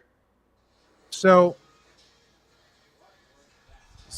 I've been doing some research on Nikki Cross because she seemed random at first, but if you recall, the last few years, she's kind of just been walking around aimlessly in the background with no real cause and no real concern. Just like her eyes are glazed over. But she was targeting Gable and the Alpha Academy before she even joined the Wyatt 6. She might not have been after them, but she was watching from afar for months on end with no answer until she joined the Wyatt 6. But she was watching them for months before she ever joined. But I think the big thing to remember about her is that she got abandoned by her family as well. Yeah. She was in Insanity, and Insanity just abandoned her. Abandoned her. Yeah. If you look at, she got abandoned. Joe Gacy got abandoned. Yep. Like they've all been, I hate to be this person, but again, I'm hoping we get something bigger again from the Wyatt family, because I felt like the while the Rowan video was good last week, I felt like it could have been better, because I don't feel like we really got enough information about him, and I feel like that was a huge missed opportunity with that video, and I feel like this week was the same thing. Like, I feel like we could have had so much more out of that video. I mean, that video wasn't even half the length of the Rowan video last week. It was very short. Well, and I don't really think we got anything out of it. This was sent I think that one was on Pat's show. I think that's why it was a little bit shorter as well, because Pat's show is more about sports, whereas we're delving into the world of supernatural. But again, if that's where we're leaving it, though, then they're missing a huge opportunity, because we're not like that video. The things that they're doing should be furthering the cause, and the things that they're doing should be furthering the group. And I don't feel like that video did anything to help further things. Now, again, I didn't think that the Rowan video did much last week, but then we got the big appearance by Bo Dallas and the Wyatts at the end when Gable called him out. So hopefully we'll get something bigger this I'm sure week. we will, because again, as we get closer to SummerSlam, I think they're building towards either Gable and the Creeds calling out the Wyatts, or like in a match, or maybe if not in a match, during maybe even a segment during SummerSlam where Chad just has enough and just calls him out in the middle of the ring and says, "Hey, Yeah, I'm tired of the games. I'm tired of you guys coming after me. yeah. Let's just figure this out. Like, I'm tired of the games." I feel like of everything they've done so far, that video and the video last week have been missteps, because I just think that they could have done so much more with them. I didn't feel like I walked away from last week knowing anything more about Eric Rowan than I did before, and I feel like, you know, if we're gonna have these characters and we're gonna have these people portray these characters, you know, they should be taking the time to explain exactly, you know, how this person became this character. Or, you know, we know a little bit about the characters, but we don't really know much about, like, we don't have any idea what the connection between Rowan and the Rabbit character are. So I feel like there could have been a lot more done. That's my only thing. Not that I think that anything that they've done has necessarily been bad, but again, I'm just kind of going back to this idea of a missed opportunity. Well, C. Henry just asked, if you guys were in charge of creative, would you have brought back the Wyatt Six? Yes, I think for me, I would have brought back the Wyatt Six. I always wanted, and not wanted. I don't want to sound like I'm needy, but I always wanted to sort of know where the idea was for Bray, where he was going with it, his character, had he not gone as soon as he did, unfortunately. So I was excited and happy that they brought back the idea. So yes, I think I would have brought him back. Mm-hmm. But my only change I would do, unless it's still the plan, because there's still only 5 physical people, is I would have made Alexa Bliss Sister Abigail and not Nikki Cross. I don't agree that Nikki Cross is Sister Abigail. I don't think that's the thing. She's being portrayed as Abby the Witch, so in that vein, she is Sister Abigail. She's playing Abby the Witch, and unless Abby the Witch in the Bray Wyatt verse wasn't Sister Abigail and that was just a different character, but as far as I remember, Abby the Witch was a puppet version of Sister Abigail, and if Nikki Cross is playing Abby the Witch, then she is in fact the sister in that whole scenario. I don't know. I don't. There you go. Jelly Roll's performing at SummerSlam. There you go, Jelly Roll. That's what I announced. asked you earlier. Like, what announced. band was gonna? Yeah, I don't know. I don't even really know much of his music. Plus, I'm not really big in the country, so I couldn't tell you. Yeah, I'm not a big fan. I don't really know. I heard one song that I thought was okay, but I'm not a country fan either. No, I would have brought back the Wyatt Six, but I think I would have done it a little bit differently. I don't know. I would have hearkened it more back to the original idea of the Wyatt family. Right.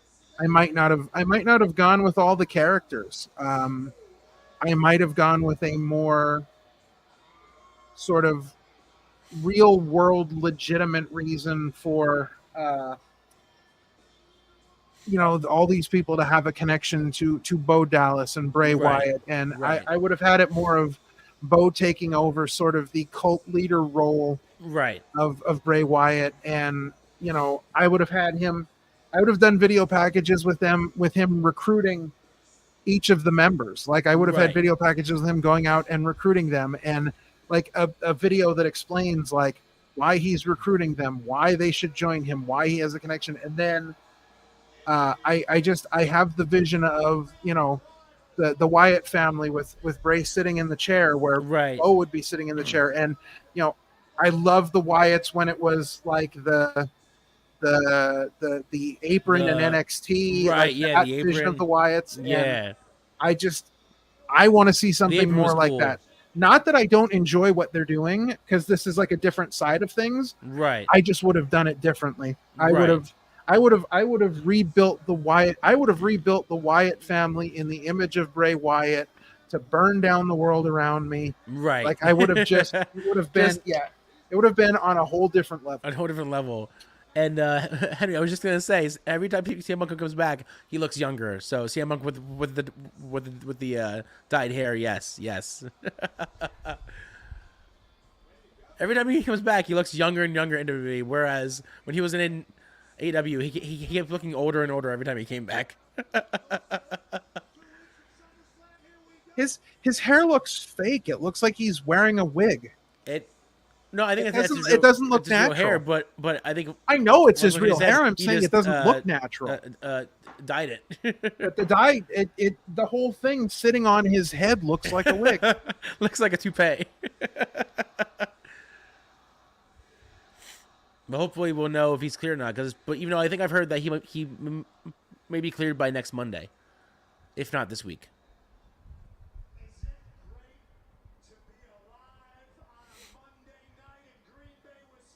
See, Henry said it does. It does look like a wig. It honestly does. It doesn't look like it's part of his head. Oh, and if you're not intently looking at the screen, next 2 weeks, just remember, Raw is going to be on the Sci-Fi Network because they're getting preempted for Olympic stuff. Oh, I'm pretty sure it's Olympic stuff. Yeah. Look at those pink shoes. Fucking very, very pink shoes. Oh, he just said he's cleared. Oh, he's cleared, baby. There it is. We're back. Yeah! CM Punk's back, baby.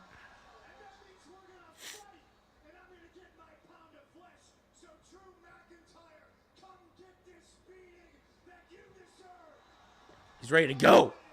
Punk's ready to go. Punk is cleared. He's excited. He's ready. He has his tape ready for his hands. He came prepared.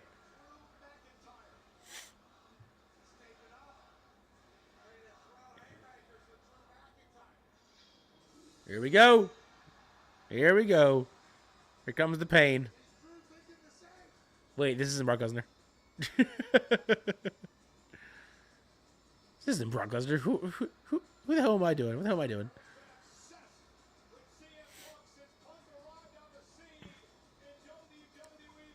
Let me ask you a question, T. Henry, if you're still out there. Because we have had this discussion multiple times about the Bloodline and about Heyman guys. Would you want to see a Paul Heyman faction with Brock Lesnar, Reigns, CM Punk? I feel like I'm missing a name, but they're also not in WWE anymore, so I can't even say their name. Cesaro, but he's out. Curtis Axel, but he's out.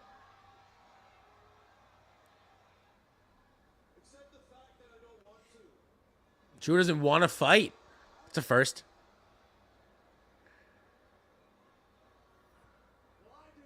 Well, I do. Punk's ready to fight in his pink shoes. Here comes the security round 2.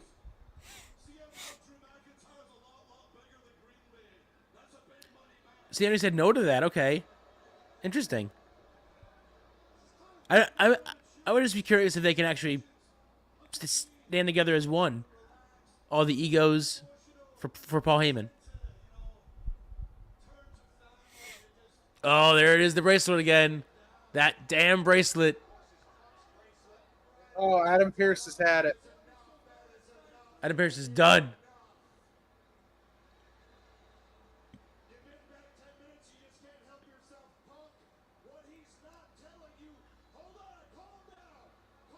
Punk's so hot. He's heated. Henry says, I can see Roman Reigns coming back this Saturday. What's this Saturday? Because SummerSlam's next week. What's this Saturday?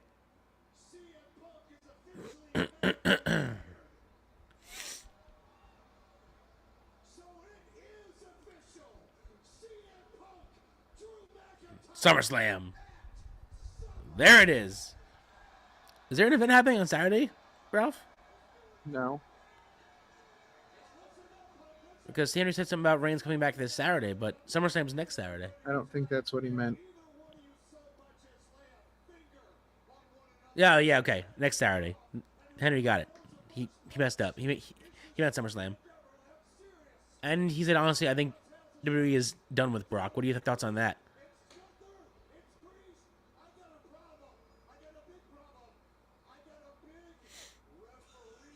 Oh! Rollins is the special guest referee of the match. Oh wow! That throws a wrench in the plans. It's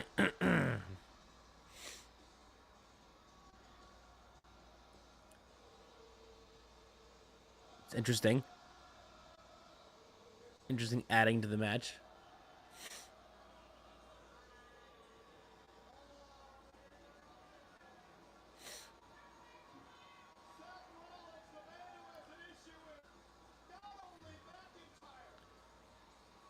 So will he actually be a clean ref because he hates both of them equally? Listen, if I was CM Punk and Drew McIntyre, I would make a pact that, like, the minute we hit the ring, just beat the crap out of Seth Rollins. Right. Yeah, and then fight. Just beat the crap out of Rollins. That would be, yeah, just beat the crap out of him. Be like, get a ref now, guys. Your ref's done.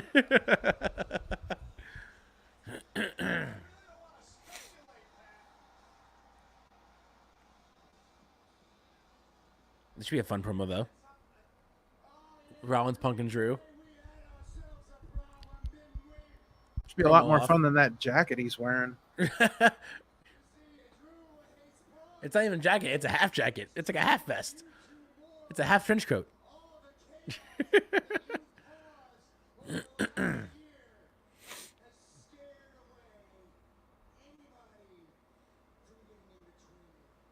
Oh, boy.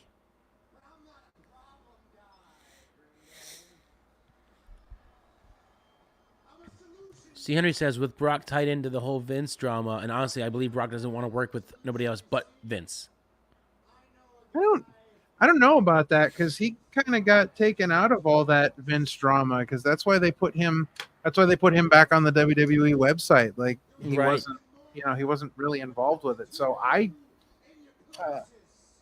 don't know. I mean, I'm sure if the money's right, and Paul Heyman's involved in it. So at this point, Brock only wants the money. So if he's getting a good offer, I don't know how he would say no to that offer. I'm sure he'd come back. I'm sure he'd come back to work with Paul Heyman. Oh yeah, of course.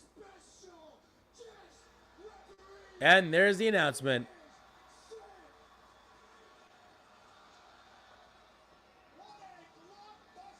Punk's even more mad now. He's like, oh, jeez, you're a referee? I'm so mad. I'm so upset with you. So mad, so mad.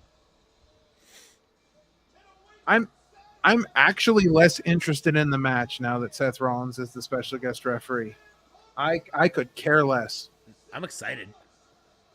I'm super excited. I think it ruins the whole specialness of finally getting to see CM Punk and Drew lay hands on each other.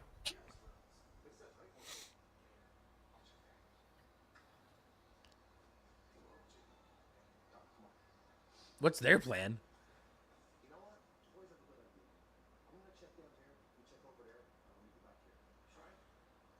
Oh, ha ha. Here we go.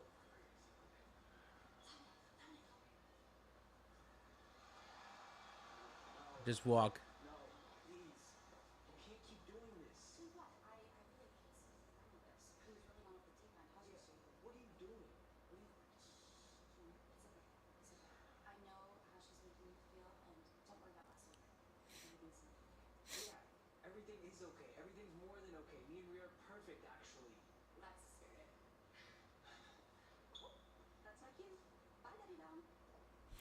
She's so bad at being just sneaky about it now.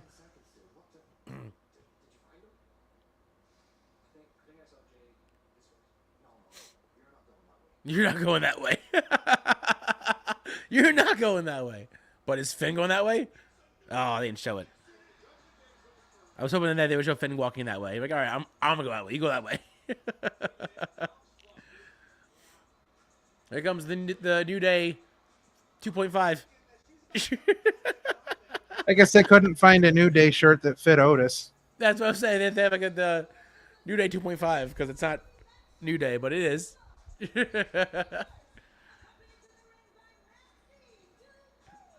They still say your name weird. I love it. They still say your name weird. I love it.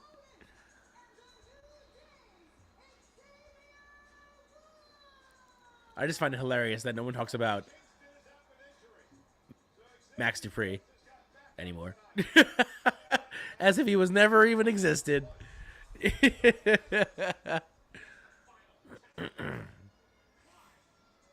Wow. But while we're on break, you want to talk a little bit about where we were last night? Yeah, I guess we could talk a little bit about that. So, A big event. yeah, so we were at the Real Rumble 5 last night at the Mahoning Drive-In here in beautiful, picturesque, scenic Lehighton, Pennsylvania. Yeah. As we were enjoying some great wrestling from the LVAC, that is the Lehigh Valley Athletics Council, as they Indeed. presented wrestling live in front of the giant screen. We also had a vendor market full of wrestling and pop culture vendors. Yes. And then, once the wrestling was over, we all settled in. We got ourselves some poppity popcorn, and Yes. sody pops, and we Yes. enjoyed the great They Live, a cult classic Cult from John classic Carpenter, isn't even the starring word for it. Roddy Piper, Keith David, just Meg Foster, just a great movie in 35 millimeter glory Yes. up on the big screen. But let's talk a little bit about the wrestling that we saw, because it was a fun evening. So let's see, where did we start here? So I literally have it in order of matches. So our first match. Hey, so I recognize that guy on the right. He So was do on I. our show. yes, multiple And, times actually. Yeah, and so he took on Ethan Promise from the Lost Boys. those dastardly The Lost Dastardly Boys, Lost Boys. who can get lost. And Right. yeah, it was quite the match. Ethan Promise picking up the big win Yep. over Ultimo Ant. Then we moved on to 2/3 of the other end of the Lost Boys. Yes. There we got taking on the magnificent team of Club Soda. And if you have never Probably seen my Club favorite Soda, indie tag team Club so far. They are Soda's just like- so much Club fun. Soda's like my favorite tag team ever. So much fun. They are incredible. And you got to catch with one hand basically a soda can that was launched I did. your way. So they are big fans of squirt soda, and their Yes, manager brings they are. cans out, and he throws them, and yeah, that's kind of my thing now. You just But get soda Jeff cans. Cannonball got locked inside the owner's trailer, Yes. and Alf came out to make the save to tag team with Puff and turned on him. But it And wasn't Alf, was it? It wasn't Alf. No, it was Ethan Promise It in was the Promise. Alf costume. Those It dastardly was- Lost Boys So cost yes. the Cup Soda the win. They're so dastardly. So dastardly. Then we got to see a women's match in the LVAC here. We had Erica Lee, one half of Gummy Boar with the Proletariat Boar of Moldova, Yeah. taking on Vita Von Star, who will be challenging Cheeseburger soon for the labor of, I believe that's August 17th at Attic Yes. Company. She's Yes, it challenging is. Cheeseburger for the Labor Love title. So, That's right. yeah, Erica Lee. Erica Lee got the big win. Yes. With her little rar movement rar. there. Rar. What's going on there? So I want to skip to the end quickly first, though, because Okay. this was our main event. We had This was a wild main event. Hallowicked, the Broadsword of Naz Muldoon, and the recently reunited Kodama of the Batiri joined with Lucky 13, who, by the Yes. way, had amazing looking gear last night. Was Oh, very so fitting. cool. So cool. He took on team of Big Dan, La Chica Carreras, and Cheeseburger, and of course they got the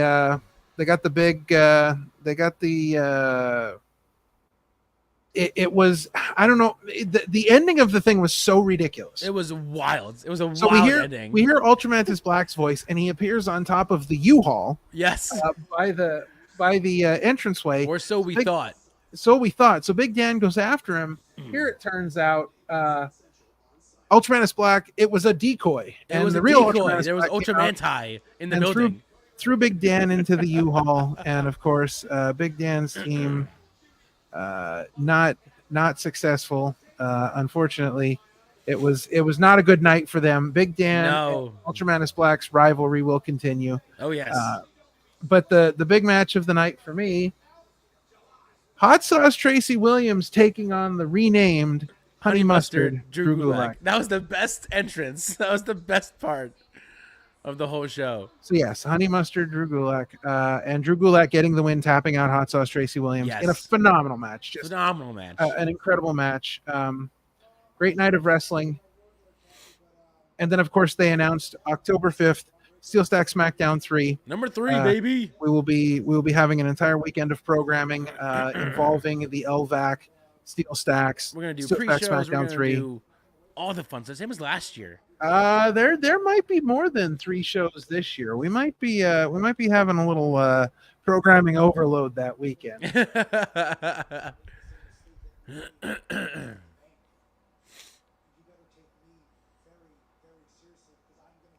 It's gonna bring 100% sweatpants. 100% sweatpants. That's right. That's right. Uh-oh. Something's gonna happen. Oh, Sami Zayn's on the quest. Uh-oh. What's going on? Oh, I see the Creeds. Oh, I hear a little hustle and bustle. Or at least I thought I saw the Creeds running away. Oh, it's the Judgment Day beating up Jay. Well, I don't even know if we want to call them the Judgment Day. It's really Carlito and JD. Yeah. I don't think they've ever been properly acquired. And oh, hey, why did you kick me out of the show? I was just booted, so I don't know what happens. That was that was like Judgment Day light. Right. They're showing Braun Strowman at the Green Bay Packers. You're not missing anything. All right, cool. I was just saying I got booted out. I was like, what happened? Otis was there with him too. Otis. I'll always call him Otis. That was just such a funny moment. Build them squad.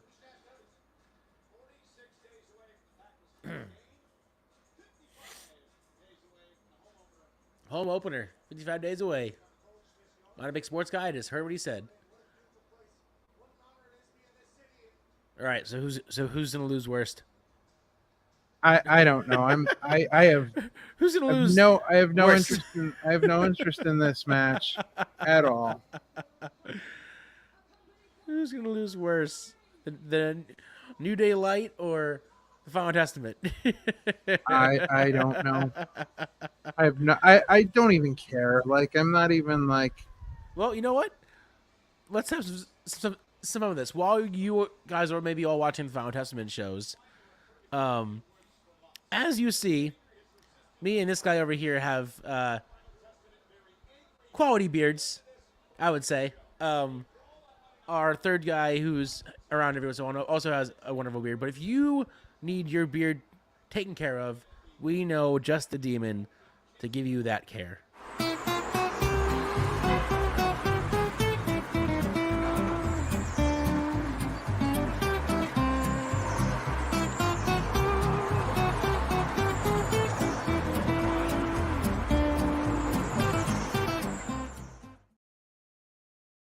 That's right. Tell them what they can get there, Ralph. Well, you could get yourself the Kodama Vanilla Crush scent of various beard care products from Kodama himself, who we just talked about. It is a sweet vanilla ice cream and maple cone scented premium beard care product. You can get oils, balms, washes, and soaps. Get it all. Take care of your beard because, as we said, even a demon deserves to have a great-looking beard. So, support the people that we like to support the people that support us. Get yourself some beard care. Head over to madcatbeardcare.com and get yourself Kodama Vanilla Crush. Yeah. All right. Couldn't have said it better myself.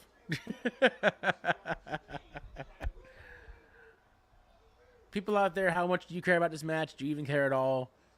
What do you guys think about New Day Light? See, my issue is with the fact that I love Akam and Razor. I love their run in NXT. I love their dominant run. I follow them. I went to NXT shows in Jersey just to go out and see them. Sure. And sure. now they're in this group that I just don't like. Nope. They're there. They're just but This like is- not like I don't know. This is officially the snooze of the night. Like I don't like if they had pushed them further and better when they came back, yes, but they really haven't gotten like anything really. You know what I blame all this on? Oh god. Up, up, down, down. Up, down. I don't blame them up, I down, do. down at all. Oh, I do, because Xavier Woods no longer cares about wrestling. He only cares about video games. Like, I don't believe in that at all. I think Oh, he I cares about do. everything, Look at- all of it. no, I don't believe that. Not even I believe that if they told him tomorrow, you never have to wrestle again, all you have to do is do the video game, he's been like, where have you been all my life? That's all I want. I don't think so. Not I for do. Woods. Maybe for Kofi, not for Woods. Kofi's given up a long time ago, and the fact that this is just ridiculous. I do love Tozawa. I always have. For someone who don't know what to do with him, he always has such great charisma and just embraces whatever that they throw at him. He's like, I don't care what you throw at me. I'm gonna do my best. To make it He work. embraces whatever they throw at him. I don't know that I necessarily agree about the charisma. I mean, being the third wheel, not even the third wheel. He's like the seventh wheel The seventh wheel. in Alpha Academy. Like, he's so far behind anything they've got I don't even know going what you on. call this new group because I mean at this point they're no longer Alpha Academy. At least Otis, Sad. That's what I Kira, call it. Sad. and Maxine aren't anymore. But we're gonna have this new version of Alpha Academy 2.0 whenever they finally call it out. Chad and the Creeds. I guess, yeah. I don't know. This whole New Day thing is just sad. I don't know. It's I don't know. I understand I they're honestly think just at this point throwing people that- together and whatever, but Right. I mean, I honestly the same thing at this point. If I don't think Big E's ever gonna come back, and if he does, it's not gonna be anytime soon. And I've come to that fact, and I've come to realize that it's probably not gonna happen at this point. I'm happy that he's doing the pre-show. I'm happy that he's still involved in some way, but I don't think we see Big E in the ring ever again, unfortunately. So Big E, by the way, recently did an interview describing why he cannot be medically cleared as of this point, and it has to do with the way that bones reform, and unfortunately, his bones are not reforming in the way that they're normally supposed to reform, Right. and so because of that, they cannot clear him based on the fact that those bones have not reformed in that specific way. So it's I guess it's very weird that the bones are not reforming in that way. Right. So I mean, I feel like it also has to do with the break because it was a very bad break from what I remember. yeah, I mean, I don't know if it was it was bad break. I know that other people have had breaks very similar to that, but so probably not going to happen anytime soon. And so the WWE.com has now made it official. They have now made these two matches official. They have added it's on the Braun graphic. Breaker That was a and fast graphic. Damn. Sami Did that Zayn. quickly. well, they probably had it done for like a Right, month. they probably let's had be honest. saved. Yeah, you're right. And you're right. then, of course, they also made it official CM Punk and Drew McIntyre with, Seth, who cares, Rollins in the middle, butting Look at his the way graphics into real this quick. match. They did make graphics real quick. And, Seth Rollins looks ridiculous in that picture. Do you think this will be And not in a good way. the last matches, or do you think they're going to announce maybe one more or two more on Friday? I would not be surprised if they did not announce. I would think that they would announce a match on SmackDown, because if On we're looking SmackDown. at this here, so we've got one. Let's see. We're at like 6 or 7 matches already, right? Yeah. So there's 1, 2, 3. There's 7 matches. Right. 4 of them being Raw matches and 3 of them being SmackDown matches. So what you think they do? One more SmackDown match just to even it out? Listen, I don't know because we don't have any. There is going to be another because isn't it this week on SmackDown? Let me take a look. I believe, if I am not mistaken, let's see here.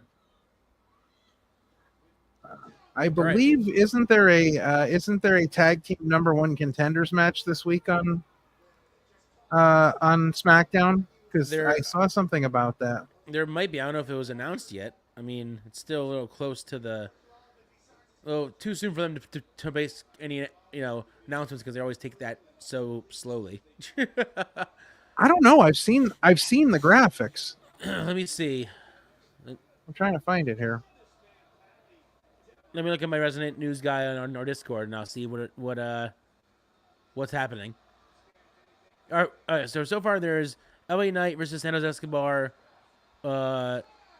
Oh, here it is. There's gonna be a tag team gauntlet match to determine the number one contenders for the WWE tag team titles, but it doesn't say at SummerSlam. It just says who's the number one contender. So maybe it's SummerSlam, maybe it's not, but it doesn't say. I think it is. I think it is for SummerSlam. Right.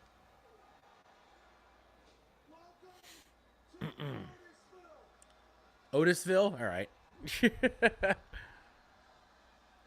Otisville. This is the new and improved Otis. We're back, baby. No more. Do it. Yeah.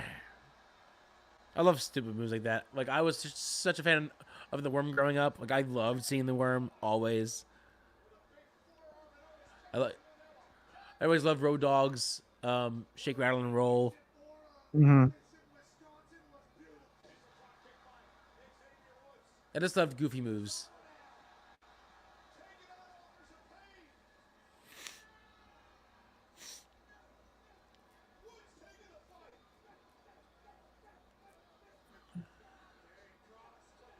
Oh, he just shoved the referee out of the way. Is that a DQ?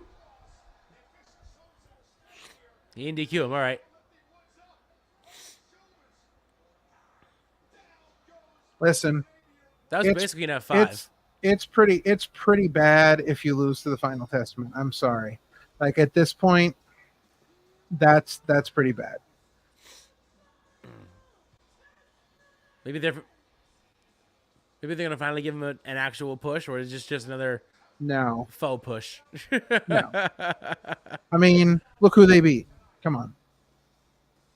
Like, if they beat somebody of, some kind of name or stature, but geez, come on. Like, we haven't gotten a win in how long, and all of a sudden, like, we get a win over Woods, Otis, and Otis. So, it's been an interesting night so far, and we're just literally halfway through. And I know that you love hearing my dulcet tones. You love hearing my opinions.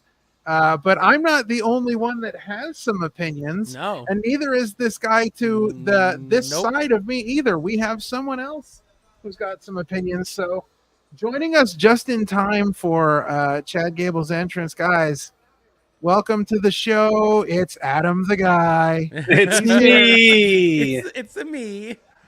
It's me. It's Mario. Right. Yes. It's me, Austin. It's me. All along. Listen. So they just had a great biography on A&E last night of Mark Henry. And according to the commercial, oh, wait, no. Who is it? Ooh. DiBiase and Heyman? Paul Heyman. Oh, hell yeah. Maybe it's just, I don't know. That's, man, at first I thought it was DiBiase, but I didn't know. They had a great one last night of Mark Henry, but biography's been killing it. So, oh, yeah. Adam, what's going on, buddy? Great. I mean, A whole lot and a whole lot of nothing at the same time. Gotcha. Right. Gotcha. Yeah. How are So- you guys? Doing great. Had Chillin. a hell of a showing last night. How was the event? It was, I saw the post. I saw it the was- post that you made. So It was my all I know. first. It was so fun. I think you would love Yeah. it. If you're a fan of movies and you're a fan of wrestling and you're a fan of film, Yeah. you would absolutely love it. Listen, I'm kind of jealous that I There didn't it get to go is. to. Got to see our boy Drew Gulak again. Gulak. Yep, Yes.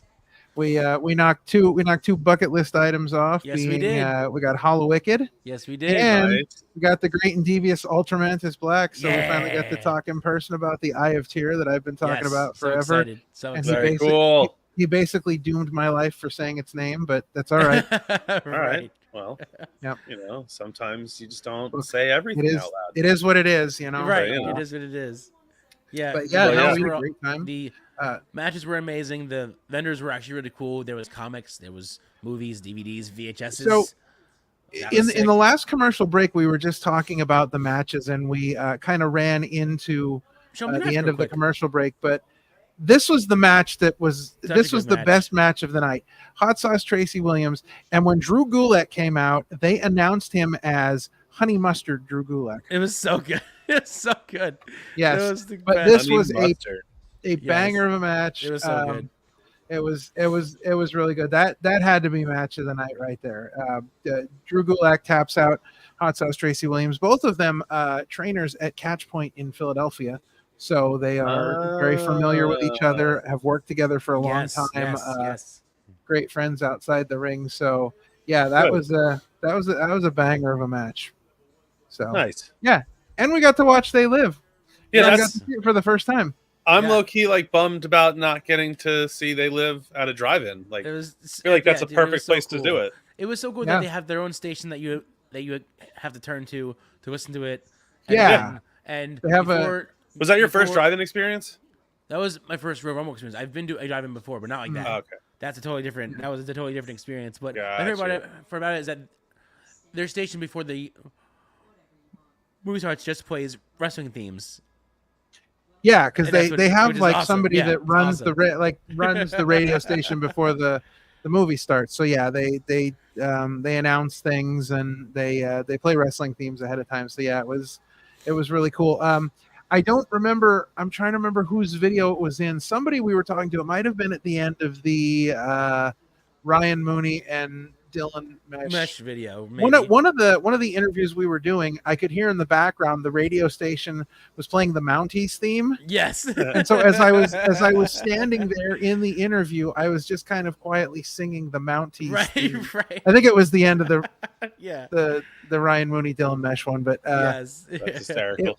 yeah, it was such a great time. Yeah, Sean got to see They Live for the first time, which, you know, Classic. life-changing moments. Well, I was just telling him before how, because I had never watched it. I was like, the first good half of the movie, it's very much like akin to a silent movie. There's very minimal dialogue. The first like maybe hour, John and Carpenter's then- a great director. and then They're, the they're, last they're half trying hour, to then they're trying to set a mood. then trying all the to set a voice theme. comes. Then at the very end, that's where all the noise comes out. But the very first half, I'm like, this is kind of like a silent movie. I kind of like Yeah. where it's going. Yeah, you use your strengths, Sean. Play the strengths, not the weaknesses. Yeah, it was very creepy Yes. in a Yeah, good no. way. It's a good movie. It's good movie. But I think we're about to see some more Wyatt stuff, so I'm You gonna suck. strap in.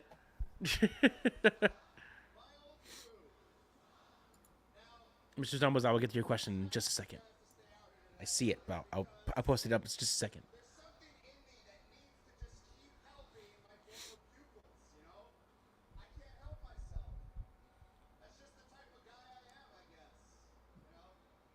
Oh, Chad. See, Henry says Maxine's facial Facial expressions expression is is funny.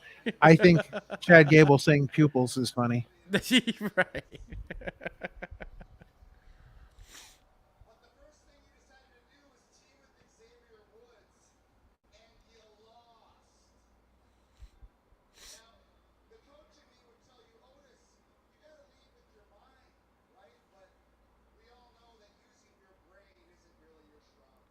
Oof. Oof. Kick his ass. Beat him up. Beat him up.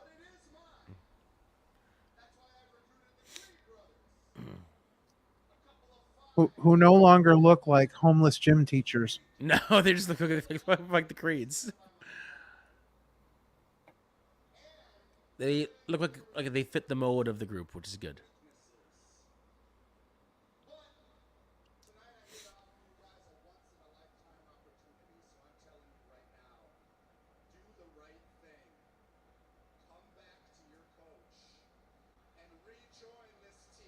Don't do it. Don't do it. Don't do it. Don't you do it. I want Maxine's hat. Yes.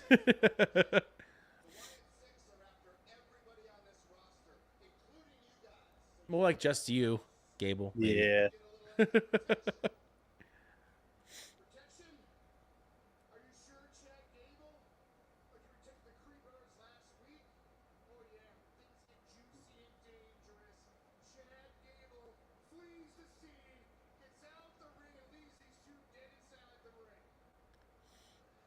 Yep. I saw it. Hint.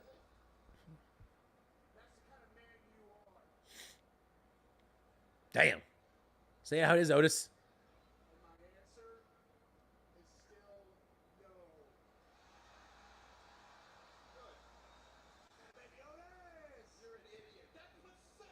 Gabe's gonna lose it.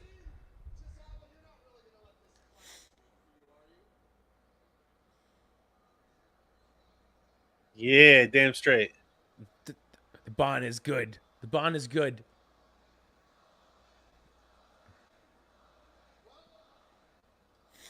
Oh, this. Uh-oh. That's messed up. That's just messed up. No, it's expected. Well, no, it's just that's still messed up.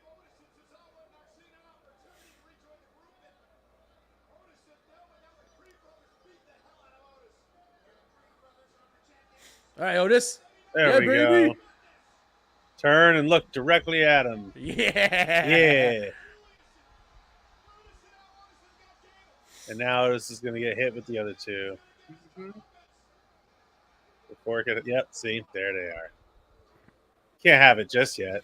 Got to make us want it. Got to make us earn it. That make us need it. We need to want Otis to win. We need it. Right.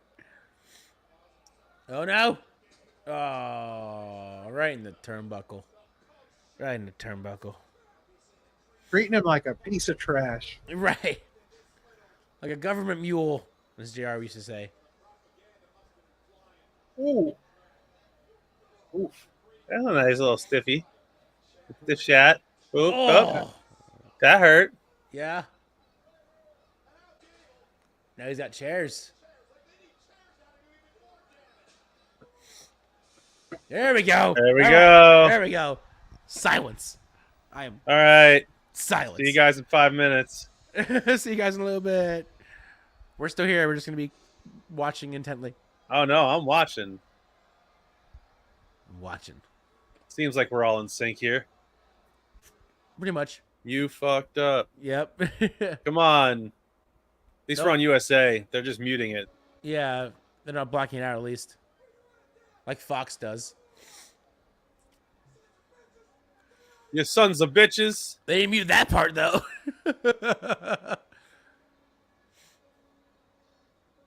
I bet you they're in the ring. Or not in the ring? Oh, nope. There they go. Yeah. Well, that's the 4 of them. Bo's probably in the ring behind Chad. Yeah.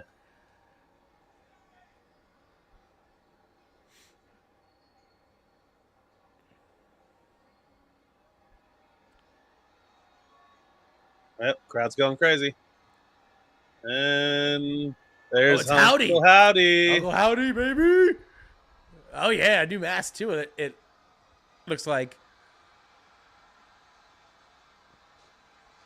Nice. Good sell. Good sell. Very good sell. All right, cool. I'm with it. Good sell. It Good was sell. quick. All right. It was all I needed it to be. Now Coming everything's back. Mr. Stone was asked earlier, is R-Truth a more loyal Judgment Day member than the two-timing and cheating slime bag named Dominic? I mean, R-Truth is the most loyal, unloyal person ever because he just doesn't know what's going on. But he's always there. He's always there for somebody, whether it's Miz, Judgment Day, Little Jimmy. There for whoever needs it when they need it. You just don't know when that's going to be. And neither does he. Yeah, right. No, neither does he. He has no idea. No, he probably thinks he's in AEW right now. Right? Yeah. He has no idea. Speaking of AEW, have you guys touched on any of the happenings with people leaving WWE or getting pushed out of WWE? We haven't mentioned it yet on the show, but we haven't really talked. I literally mentioned it to Ralph before we got on the air that I noticed that off of the internal roster list they removed Lashley, MVP, and who's the third one? Huh? There was three. It was MVP, Lashley, and someone else was removed from the roster. Yeah, I can't remember who the last person was, but I remember Lashley and MVP was one of the first two. Yep. And like, do you think they're going to be Tamina AEW or TNA? Oh yeah, Tamina. Yeah. Do you think they're going AEW or going TNA? No. If I don't know. See, here's my concern. Because we don't know. Moving people off of a roster page is a lot different than a lot of other things that could possibly happen. So my thought is I still don't know what's real and what's going on with TNA. Right. As far as like this move right here, these three specific moves. Right. Tamina Snuka has not wrestled for quite some time. Right. So I don't know if she seems like an old guard Vince keep around. Yeah. Because of a one Jimmy Snuka court case. Sure. Yeah. Well, then you have MVP, which again, like, what are you really doing with him? I mean, he's basically with he was almost at house shows. Well, he was vying so hard to bring back the Hurt Business, and I guess they just didn't want to do it. So no. And then they made the absolute mistake of putting Lashley with the Street Profits because that's gone nowhere. It's done nothing for any of them. In fact, I think it's been worse. They didn't do anything with it. Yeah. Well, that's what I'm saying. Like they didn't do anything with it. So it didn't. They could have, but they didn't. Yeah. So I think Bobby Lashley is the kind of guy where I think that he could really use time somewhere else. I think he could, because I think there's still a lot of gas left in the tank, and WWE obviously has no interest in using him properly. I said to Sean earlier, I went back to this whole thing that they should have made the move and had the Street Profits break up. Montez should have turned on Angelo Dawkins. Montez should have gone heel. They could have turned Bianca Belair heel and put her with him. And I'm telling you, superstars. Like, they would have been tremendous heels. And you could have rebuilt Angelo Dawkins. I still think there's tons of time for Tez and Dawkins to have that moment. I still think Bianca is going to have her heel moment when the tag team splits with her and Jade, because I think that's where she's going to turn. Praying for it. That, my only thought on how we think Bianca should be the one that turns heel and not Jade. Yeah, of course. My only thought on the whole thing is that I don't know if they're still as behind Montez Ford in a singles run as they were before, because the talk was not this past draft, but the draft before that was where they were really talking about splitting the two of them up on the draft and then having Montez, like turn on Angelo. I don't know if they're still really behind him as a singles wrestler as much as they were back then. If they were, it'd be a great. It's just a saturated market right now. Right. So there's a good reason to keep them, one, as a tag team, but two, like there's not many. I don't know. I just feel like But here's the thing. They don't need to do it now, because the Montez Ford that they could have had 2 drafts ago turning on Angelo Dawkins is the Carmelo Hayes they have right now. Right. So they don't need to make that move right now. Right. That's what I'm saying. The room is oversaturated right now. They've got too much going on. That's the character we should have seen 2 years ago from Montez Ford. Yeah, but I don't think so. I feel like he had some time to build on some things. Like I still see him with Dawkins. I still see their tag run being able to, like, I still don't think they had the best tag run yet that they could have had, you know? And I think that's just because the tag division hasn't been as fully fledged out as it is currently being. Oh, we have to get Bronson Reed versus Pete Dunne. Okay, I don't know. I think that they're like, I think if you look at the tag team division and where they're putting their money and where they're putting their pushes, I think that they're way down on the list. And I think that being in this group with Bobby Lashley has hurt that as well, because of the fact that they just did nothing with it. Well, yeah, and I think that, like I said, I still think there's tons of time. There's no reason to rush into anything with them. I still think they can come back to the same type of positive character type that they were when the time is right. I think there's no reason for them to be doing some stuff in the background or taking some time off, not really doing the main show circuit as much as they are right now. Like, I don't know. I feel like the fact that they've removed Bobby Lashley from the roster page, I feel like that's just the beginning of the start of like the apathy towards the three of them as a whole. And I feel like the boat has sailed on the Street Profits.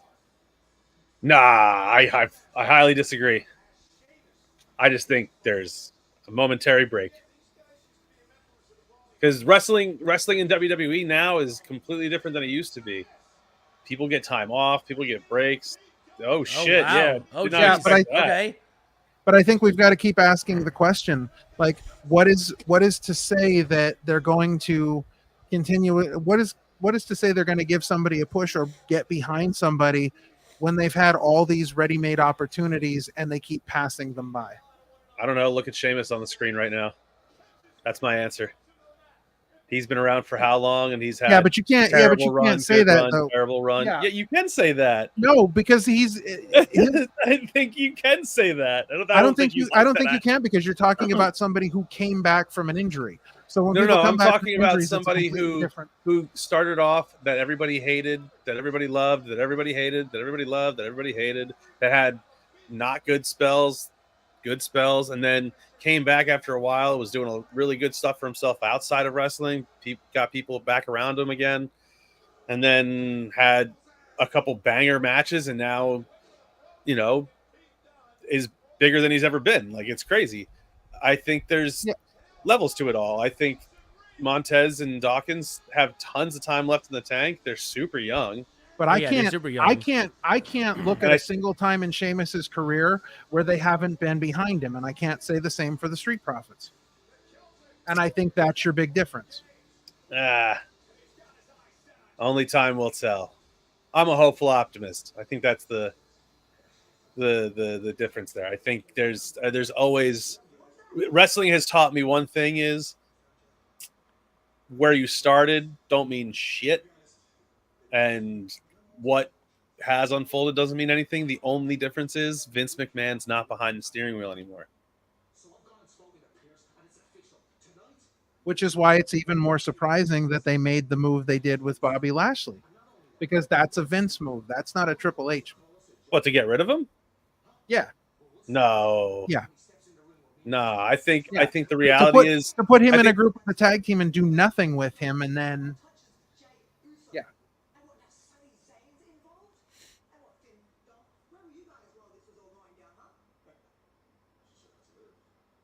Oh, you should actually live. Way to throw him under the bus. Good Lord. Way to throw him under the bus. But Sienna before said that Tamino probably will stick around because of The Rock. She might be a trainer or something. Yeah, I don't doubt that. It's possible. Yeah. I mean, if The Rock is still on the board of directors, I don't see anybody that's like Samoan leaving anytime soon.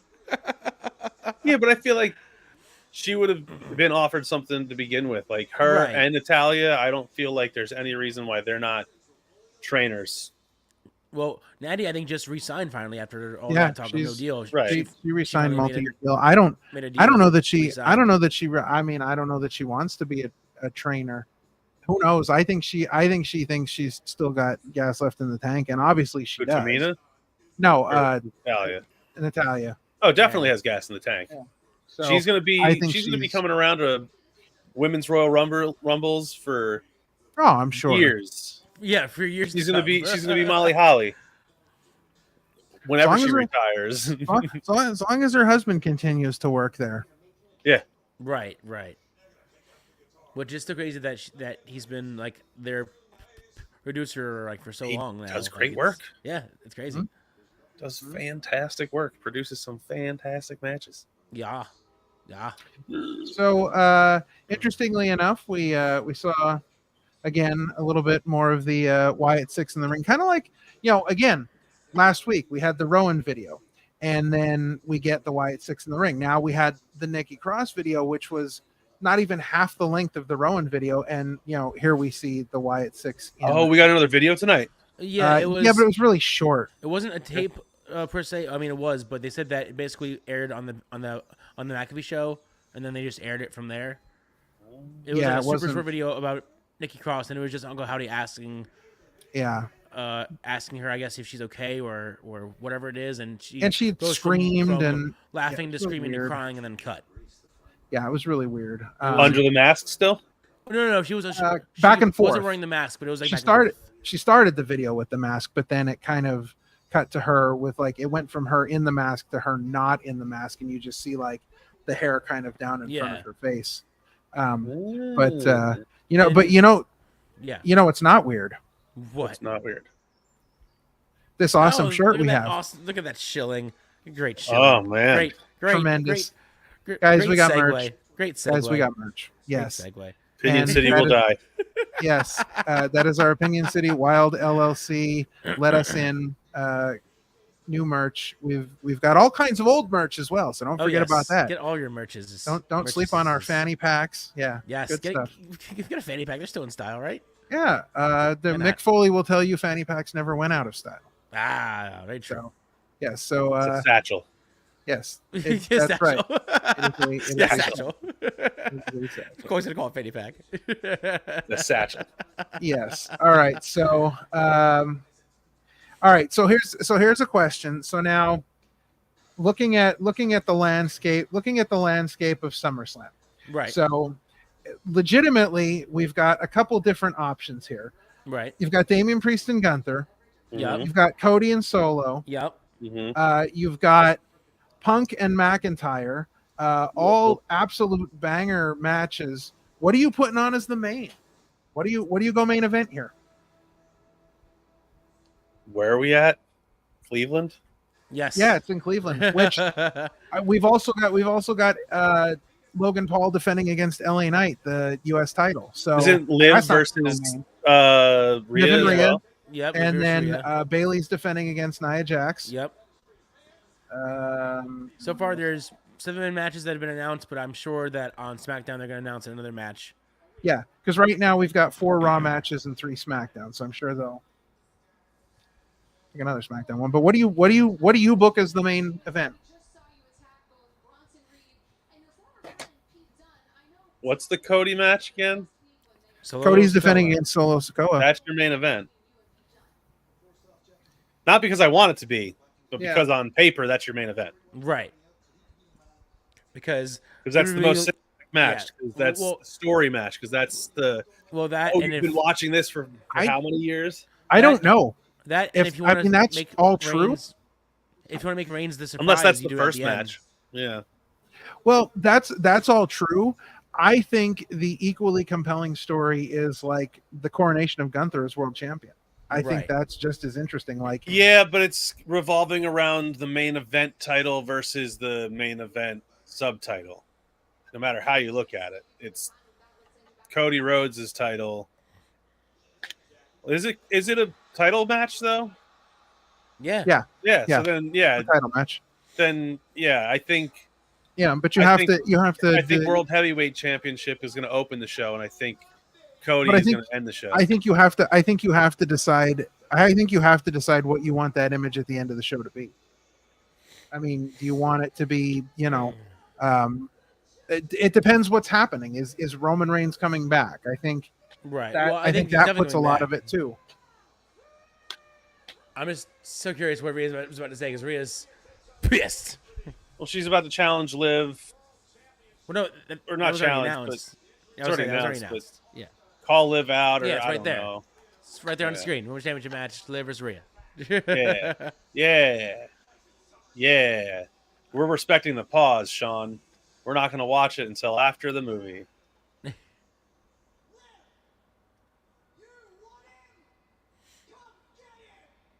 Oh, shit. She's going to hand him over. Oh. And then she's going to call out. Oh, wait, no. Jay just got beat. Right. Jay got beat the crap out of.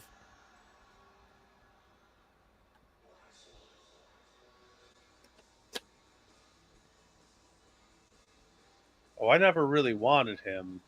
I just wanted you not to have him. Right. She's calling in. Oh, she's up there.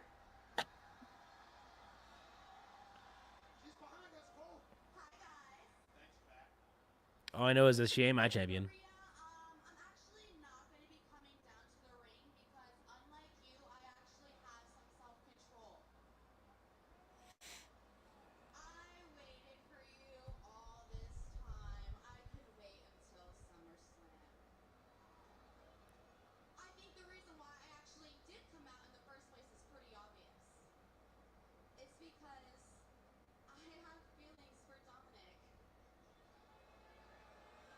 Rhea's so mad.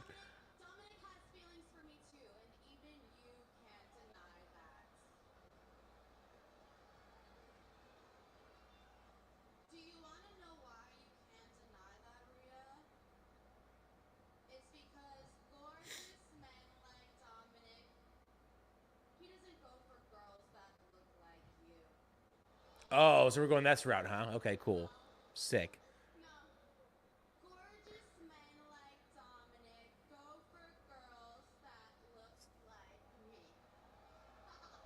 Yeah, it's kind of messed up. I'm already out of the promo as soon as she started saying that. Why are you out of the promo? Because I don't care if that has to be about looks. That's so cheesy and corny. Sean, Rhea Ripley's gorgeous. No, it's not. She's not calling her. She's not calling her fat. She's not calling her this, that, or the other. She's making fun of the makeup, the goth look, that, and the other. That's why I'm out of it. I don't think that needs to be part of the whole process. It's just easy. It's just easy, low brow. They didn't make it a part of the process. It's just a thing. They're two women who look vastly different from each other. There's no way to hide that. Yeah. They're not body shaming. They're not doing anything negative. No, not in the slightest. Yeah. I'm not saying that they're body shaming. I'm just saying whatever, Sean. I don't care. I'm enjoying the promo. Looks into it.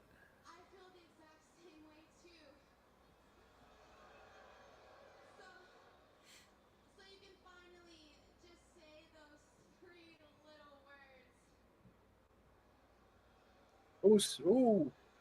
Wow, we're getting technical now. Okay, a little double screen action.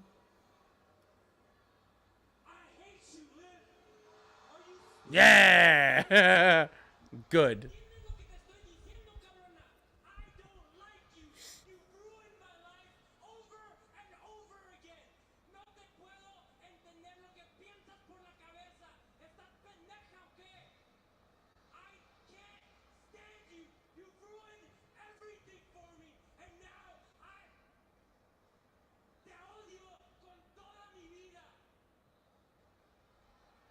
That was actually a good promo by Dom.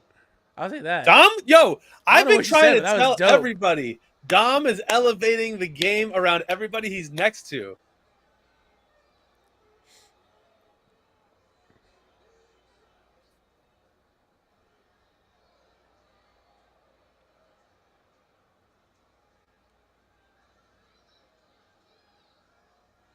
Oh, God. Jesus. I love my dominatrix mommy. She's great. Jesus. Both her and Liv are doing great work. For that. And I'm so happy. Not ready for that. Jesus.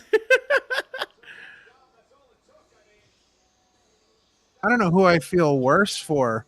Liv Morgan or that microphone that he threw on the ground. No, you know what it is? I can't wait for SummerSlam to happen and Dom to turn. Like something's gonna change. Something's got to Right. give, or or we get Liv to switch again, and now it's Dom's got both of them. Right. Like I'm there. Something twisted's gonna happen, and I can't wait. Right.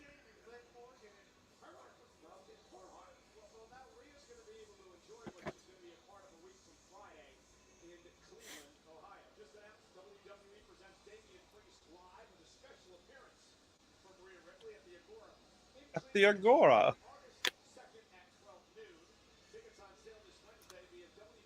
Oh man. Yeah. Yeah, I'm still recovering from this weekend. I was at a bachelor party and Oh, nice. I didn't sleep Saturday into Sunday. And then Nice. it messed up my entire schedule for the past 2 days. You know, here we are. I bet. I was at a wedding reception on Saturday, and it was catered by a cheesesteak food truck, Nice. and it was amazing. Sounds amazing. Oh, it was so good.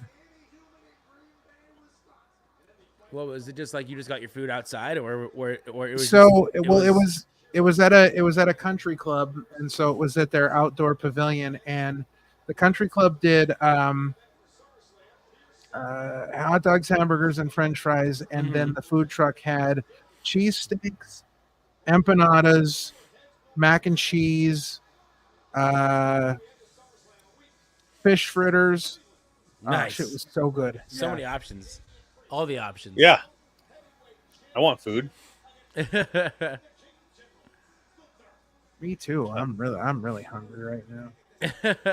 No, we did a couple of different. We did like a brewery, a couple different bars, and then you know the usual late night run of food casino, random Who's- place or two. Who's getting married? Was this for your one friend? Huh? Said who's getting married? You know who's getting married? Okay.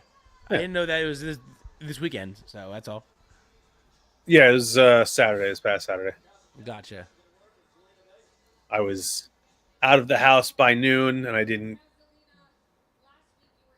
get. But we got back to the hotel probably around like 3, but I don't think I 3 went to bed until like 5 a.m. Yeah, Jesus. but like, I mean, I think I got 2 hours of sleep there, and then yeah, I got sleep later on Sunday. Right. Is she really hurt? I don't. If she's coming out in ring gear to wrestle, then Yeah, I don't doubt think she's so. really hurt. No, but that is always her gear. She's always in ring gear. Even when she's not in ring gear, she's in ring gear. Nah, she's got the chancla in her hand. She's coming out to fight. I'm gonna get the. Nah, it's just a weak point for her to lose. Or maybe she wins. Who knows? But I doubt it. Yeah, probably not. Here's another filler match for. This other group is super hot.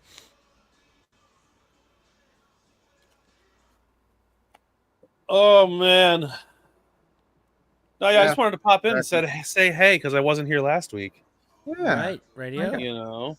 Yeah, it's always good to see you. Yeah. Yeah. Yeah. Yeah. So did you guys? How did recording go at the event this past Oh, weekend? so good. I was actually amazed and astonished that Ralph figured out that he could directly input the H6 into his phone and boom, mics.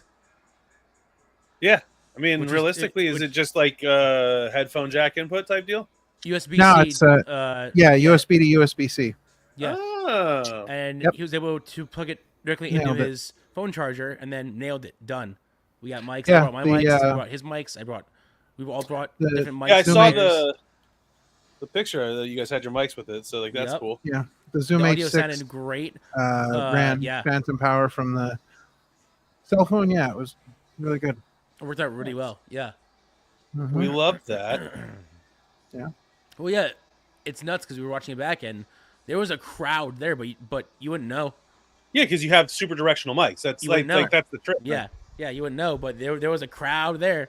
There was that for my first show, that was probably the biggest crowd I've ever seen at a drive-in, let alone a wrestling show and a drive-in. That was just a crazy turnout. Nice. Yeah, it was such a cool experience just to have the ring set up right in front of the big screen, and then they tear it all down, and then lights go out. It's just cool, like, having the radio there to listen to it in our chairs. And I brought my. They all said bring beach chairs. I was like, I don't have a beach chair, and I don't really have money to buy one, so I brought my foldable rocking chair. We had camping chairs, not beach chairs. We had camping chairs that I got from Aunt Mimi. Nice. So long ago. So I brought that with me, and I unfurled it. And Ralph was like, they were all so excited. I'm so excited to see how this folds and unfolds. I'm like, dude. Well, because I didn't realize rocking chair. I didn't realize when he told me that he was bringing a foldable rocking chair that he was bringing the rocking chair from like the front porch of the Waltons. Oh yeah, yes. It's old. Yeah, I had no idea. It's been with the family for many years. Yeah. So I didn't realize that's what he was talking about. And it was passed on to me, and I was like, you know what, I'm gonna bring this with me, and it worked out so well. So well. Hey, it's the things that were built in the in the finer times of things. Yes. Right. 1800s ingenuity. Yeah. Oh god, it was built to last. It wasn't built to break. That's right. No, not at all. And that thing's been through hell and back. That thing stood through multiple rainstorms, and that thing's still alive. Listen, It's when still you have kicking. when you have a wooden rocking chair that has survived the Civil War, Right. you know that thing's not going anywhere anytime soon. No, not at all. Yeah. But no, you would have loved even like the markets, because, like I said, they had figures, DVDs, movies, VHS tapes of old wrestling shows, Comic awesome. vendors, Action figures, vendors, comic It was- books. There's It was a lot awesome. of cool stuff. It was awesome. Yeah, they had a Hulk Hogan edition of WWE 2K15, I believe it was. It was unopened with the Hulk Hogan, Hollywood Hogan pop still in it. I mean, the guy said that the guy was going to give me a break on it. He said I can do 300. Yeah, but he was asking for $400. I'm like, holy crap. I was like, yeah. I can do 300 steps as I walk away from it. Right, exactly. Yeah, I'm gonna go the other way and go that way. Because to be completely honest, Sonia was the one to tell me to ask the price, because I was like, it didn't have a price on it. I was like, I don't want to ask, and she's like, no, if it doesn't have a price like, on it, it's way too much money. Should I really ask? And she's like, yeah, go ahead. So I was thinking that if it was a little more reasonable, like, she was the one that was pushing me. So yeah, she was like, she was like, just ask, but then I guess they didn't want to figure out the answer. It wasn't a good answer, that's for damn sure. Oh, we have a new Shawn Michaels action figure. Yeah, Mattel Creations, that website. Year. Some really cool stuff. Oh yeah, they make quality figures. They make quality stuff. High quality. High quality. Oh, it's his birthday today. Happy birthday. Oh, happy birthday. Title in. Yay. They uncrossed his eye for the photo. He crossed his eye in the photo? Is that what you just said? They uncrossed it. He's the only guy that I know that could have a conversation with Triple H in front of him and a conversation with X-Pac down the hall at the same time. He has what I like to affectionately refer to as Perry Saturn eyes. Because Perry Saturn had the same exact eyes. Sandy says the stud line. Ooh. Are you talking about us three? The stud line? Wow. Thanks, man. I appreciate that. Because I'll take it. I'll take it. Thank you. Listen, I knew I was good looking, but damn. Everybody knows. Although here's the funniest thing that happened yesterday. So we're interviewing Hallowicked, and he's like, what's your name? I'm like, King Ralph. He's like, didn't you used to be a captain? Yes, I remember that. I'm like, yeah, I got off the boat and I got myself a kingdom. He's like, oh, promotion, good for you. Yeah, promotion, good for you. Like, seriously, like, of all the things, I did not expect Hallowicked to remember that I used to be a captain. Did you see captain? Yes, I did. I did actually. Yeah, that just blew my mind. See, that's what I thought. I wasn't sure if you were getting to that, C. Henry. No, he's talking about the studs in the ring. Okay, in the ring. The stud line. Okay. Yeah. Okay. I get what he's saying. Yep. Yes. Yep. I get it. But if the thought was us, thank you. If it wasn't, also thank you. Man, I'm a stud though. But they're Right, studs. right. Oh yeah. Oh, listen, there's no question. I'm a stud. No debate that. You should be sorry, C. Henry. All right. Sorry. She says sorry. Got our hopes up for Got our hopes nothing. up for nothing. Way to go, buddy. Thanks. Had our hopes so high that you dashed them away. Ruined my Monday. Really? There's less than 2 hours of it left. Right, right. Yeah. So as you see on the screen, Adam, don't forget, next 2 weeks of Raw on Sci-Fi, not on USA. Wait, what? The next 2 weeks of Raw will be on being Sci-Fi, preempted. not USA. Yeah, they're going to be live on Sci-Fi because USA has the Summer Olympics coverage. Oh, facts. Big Yep. facts. So next 2 weeks are going to be on Sci-Fi. Okay, that's understandable. We're getting back to the Like days the old ECW of days. getting preempted for the Westminster Kennel Club show. Breaking Right. news: CM Punk officially cleared. Yep. He's facing Drew at SummerSlam. Hey, guess what? Breaking news. We already got the graphic. Ah! Yeah. Look at us. I just thought it was funny that it came up on TV. Breaking news. News they already broke. Sandy says, I think Zoe Starks is married to this old wrestler named Tom Howard. What? I don't know who that is. Me neither. Who is this Tom Howard? Get the crack research team on the case. I'm on it. Get them on the case. I'm on it. I also like Tonight's this new results. thing. What is Yeah, this? this What is is new. all this? This is new, but I kind of like that they're actually giving the results during the show. Like, Yeah, I mean, it's good for the different. people who are catching up, you know? Yeah, that's the Because thing. I definitely didn't watch the first half of the show. I'm saying I like that they're giving away the results. It's a new little adage that I appreciate. Oh, break the arm. Break the arm. Ow. Oh no, your arm's broken more than it's already broken. Right. That's Bink. horrible.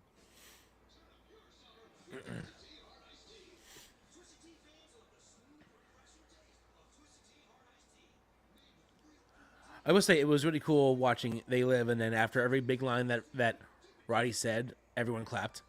Yep. I thought that was a nice little touch. That was amazing. Yes. After every big line, everyone would applaud. Like, When that's you great. get to a cult movie status like that, it's just it's always fun watching the audience. Like, have you ever seen The Room live? No. Oh man, go see The Room if you ever get a chance to. You know what I'm talking. Have you seen The Room? Do you know what I'm talking about? I know of The Room. I have heard of The Room. I have seen the. Oh, the if you haven't all of seen The all Room, of the Sean. scenes of The Room. No, you should watch The Room in full and have an experience. But then you should go to like a theater viewing of it, like a showing of it, and like look up what to bring and enjoy what the crowd does. Like people throw plastic spoons at the screen at certain moments because there's picture frames in the movie that just have plastic spoons in them because they were just bought frames from the store. Right. And they didn't use them. They didn't put anything in them. They just here's a prop. Right. Tremendous. But yeah, God, The Room. What an experience. But yeah, no, cult movies are great. Did you ever watch the movie about the movie that they made with Franco and whatnot? No, Yeah. I haven't seen that yet. It's on the list. I wanted to see that too, just to watch that, The Room, and then watch the Disaster Artist, which is what it's called. Yeah, the Disaster Artist. Yeah, I haven't seen that. All right. So the crack research staff has a update on a previous conversation. All right, let's go. So Okay. here we go. This is from Zoe Stark's Instagram. This is a picture of her and the person that she thanked as her husband in an interview with the Miami Herald. His name is Tom Howard. He's apparently a professional wrestling trainer. There they are together. Oh, I still have no idea who he is, but good for her. Yeah. I don't know who he Okay. is either, but he's apparently a wrestling trainer. Okay. There you go. I mean, So there good you for- have it. Good for her. Hooray! Hooray. Hooray for people. Indeed. Hooray for all the peoples. Yes. All the peoples. All the jingles. I believe that's great. Yes, I do believe that is great. Telling you, that's the Bo Dallas I want to see. That's what else that was just so much fun because it was so. It wasn't unhinged, but it was definitely unhinged. Oh, it was. Hinged isn't a word I would use. Mm-hmm. Yes.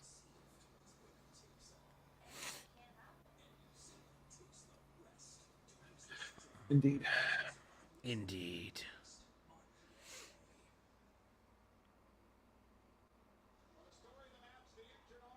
The injured arm. The injured arm. Zelina Vega. Will she win?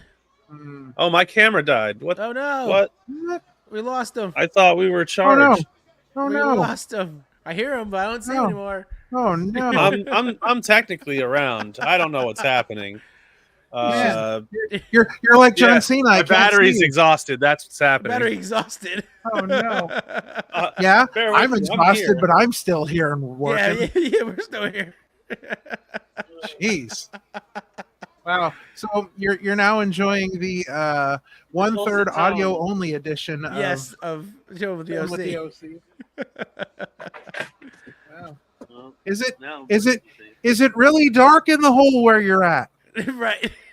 Right. Hello. Is it dark down there? Can you see? Oh no, where's my batteries? There they are. Uh-oh. Breaking news: local Philadelphia man rescued from well. News at 11. Right.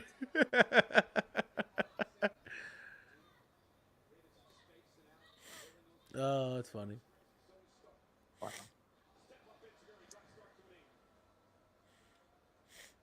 Yes, I think the main two questions here are: will Zelina Vega win, and will it matter? The answer is probably both no.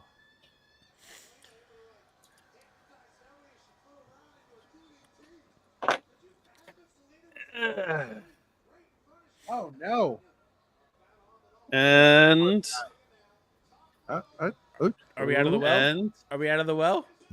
And we're back. Hey, He caught out of the, we're he's back. out of the Look well. what He made happened. it. He caught out of the hole. Right. We're good. I did it. Hooray. Hey. I didn't know that you could exhaust your battery so much. Jeez, it even fits it on the screen. I'm exhausted. Battery exhausted. It was tired. It's like me. I need a nap, Damn.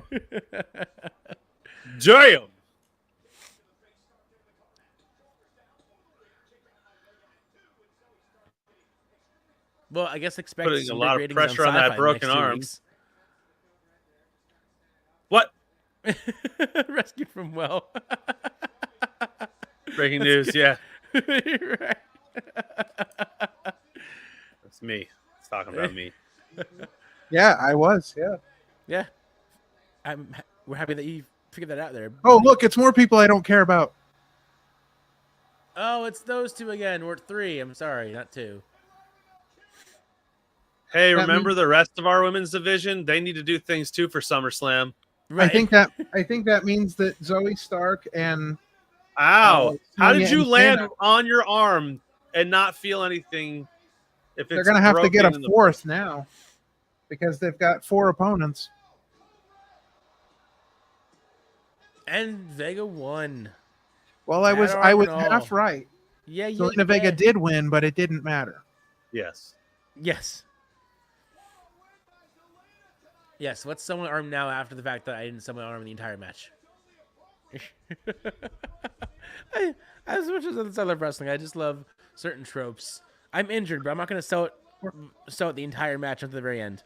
4 women on one team with 0 gimmicks. Yeah. Look, I'm a bird. Look, we just came from the rave. We just came from the rave party with Look, I our have smoke Twitch. Or guns. the gym. With our smoke guns. Yeah. I was on American Ninja Warrior. Cool. Sick. Yeah. Cool story, bro. Literally. Literally. Sonya Deville's like, I came back from injury just to wear these long leather jackets.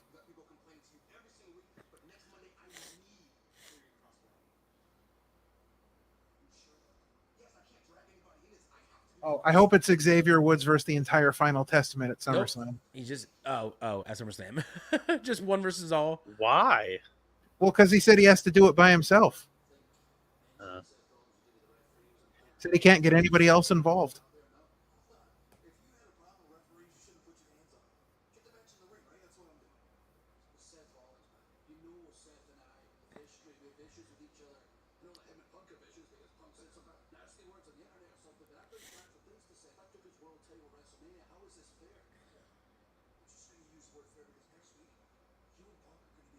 What? What? Exactly. Excuse me, I need a drink. No, like you're going to be in the ring with Seth so he can give you his official referee instructions. I'm with Drew McIntyre. What does that even mean? What does that even mean? Like, that is the dumbest. Like, I don't even care. It's gonna be a care. fair fight, just so you know. All right, Drew, it's gonna be a fair fight. I'm gonna be fair. I mean, Seth hates both Punk and McIntyre. Well, that's what I said. That's why I think it's perfectly fair. That's why I think maybe he has to play fair because he hates both of them equally. Well, then he Yeah. should just get in the ring and he should look at one of them and say, "You can suck a monkey's nipple and you can eat a turd sandwich," and then that should be it. He should just walk away. You should walk out. Like, I ain't doing this. I'm done. Or like That is Ralph said before you got on, Drew and Simon should create a little pact before the match starts. Beat the holy hell out of Rollins. That way Rollins isn't the referee. Just the two of them go down to the ring and beat the crap out of him and then have a match. That's what I do. Yeah, but then who calls the 1, 2, 3? The actual referee. That's not. Listen, Seth they got it. Rollins. Listen, any other time a referee gets knocked out, they send somebody down to the ring. So if Seth gets knocked out, then they The should send somebody Samoan down. Watchman. What's What up, up, Oos? Oos? What up, buddy? Welcome Hey, to the show. what's going on? Happy to have you here. Thanks for Happy that you joining made us. Now, Yeah. If you're As new a- here, yes, the please. rule Go ahead. bring us another friend of yours. We have the buddy system. You're not obligated to, but it'd be nice if you could bring somebody in, tell them to be like, hey, there's these guys that are watching this wrestling show that you're probably watching too. You They should, call like, themselves the Stud Line. Yes. you should like, get Hey, somebody in. hey!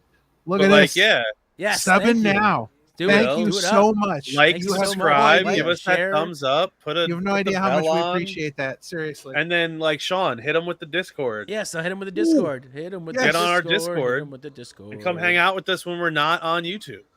Yo, right there. Hey, there Check it is. We that got a out. Discord, yo. If you have a what I'm saying? Discord, if you want to hang out with us after the shows and after the podcast, that's where you go to do it. We're over you there. know- We're chilling. We're having a good time. Tell your friends, tell your wives, Oh, I told my wife. Tell know. complete strangers on the street, tell complete strangers on the street, but make sure you're make sure you're not weird about it. not weird about it, or a child, because stranger danger. But Stranger danger.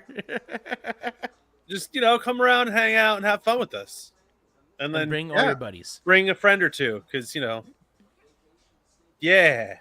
Yes, we enjoy friends. It's and always buddies. more. It's always more fun when you bring a friend. Yes. But our Discord's fun. It's slowly growing, but it's growing is. nonetheless. Listen, Mm-hmm. it will grow in time. Jake's Yeah. over there updating the wrestling news. Dude, we And have opinions. news guys. We have opinions guys. If you have hot takes, dude, give us all your hot takes over there. You like memes.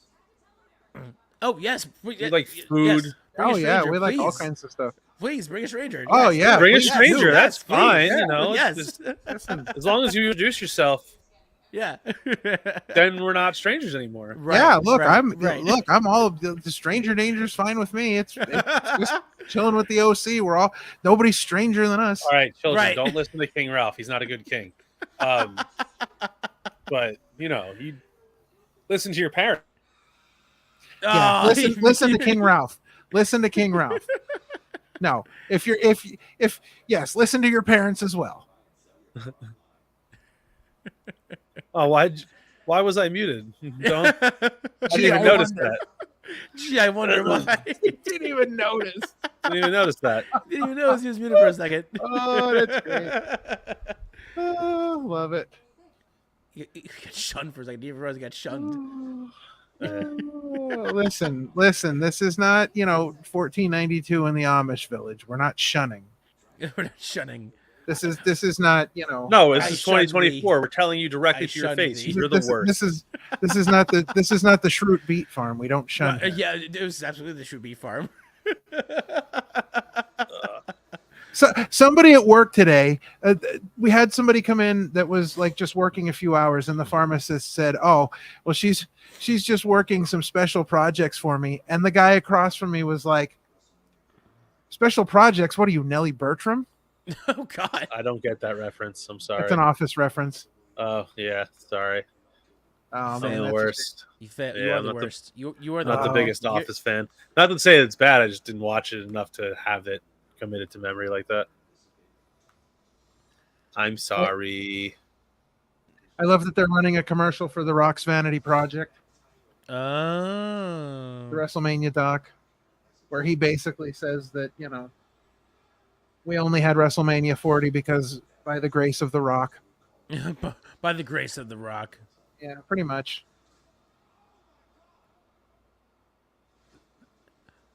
That ain't right. That just ain't right.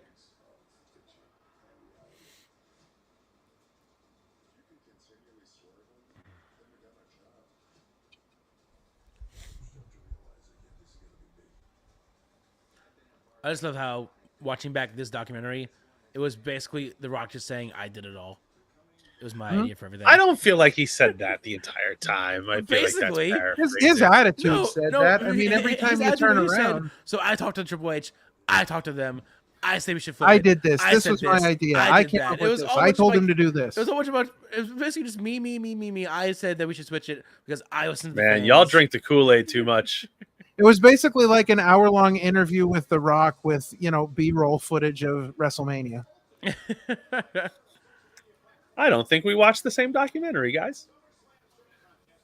I don't know what Who's drinking the Kool-Aid now? But it was everyone saying we did it, but then the Rock was saying no. It was my idea though to change the thing from Rock to Cody. It was Yeah, my I idea that we think switched there's a everything. story there being set up for next year. The hell just happened to my TV? I don't know. Okay, there we go. What just happened to your TV? Just got really pixelated for no reason. I was like, and it froze. Well, you want to freeze that. That's not good. No.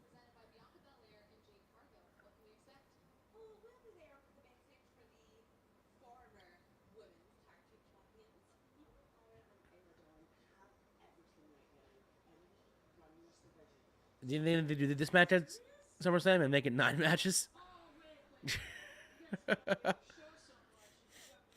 Well, is this year 2 nights or is it next year that's 2 nights? Next year. Next year. Next year's 2 nights. This year's 1. Yeah. Next year it's like August 18th and 19th or something, like middle of August. No, it's SummerSlam's not 2 nights until 2026. Got it. Yeah, it's in Minneapolis, Minnesota in 2026. That's when they're doing 2 nights. I just looked it up.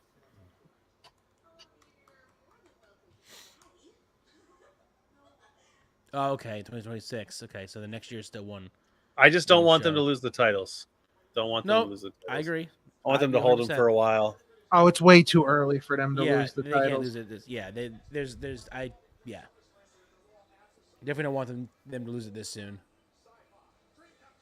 They need more matches under their belt too, yet before Right. they actually.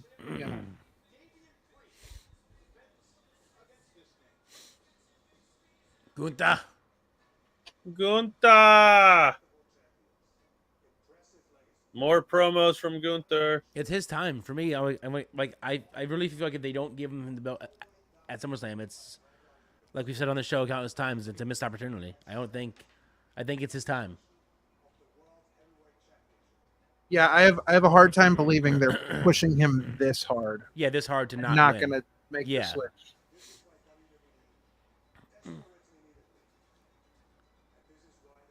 And I was telling Ralph before you hopped in at him that what's also crazy to think about is that even though Reigns had a 3-year reign as champion, Gunther in his entire run has been champion longer than he hasn't been champion. Right. He has been NXT UK champion for almost 600, 700 days. He was IC champion for 666 days.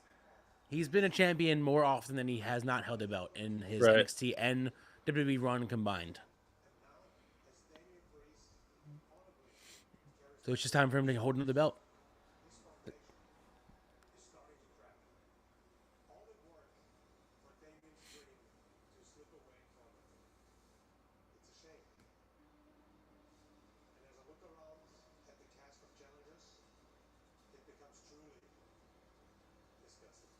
Disgusting.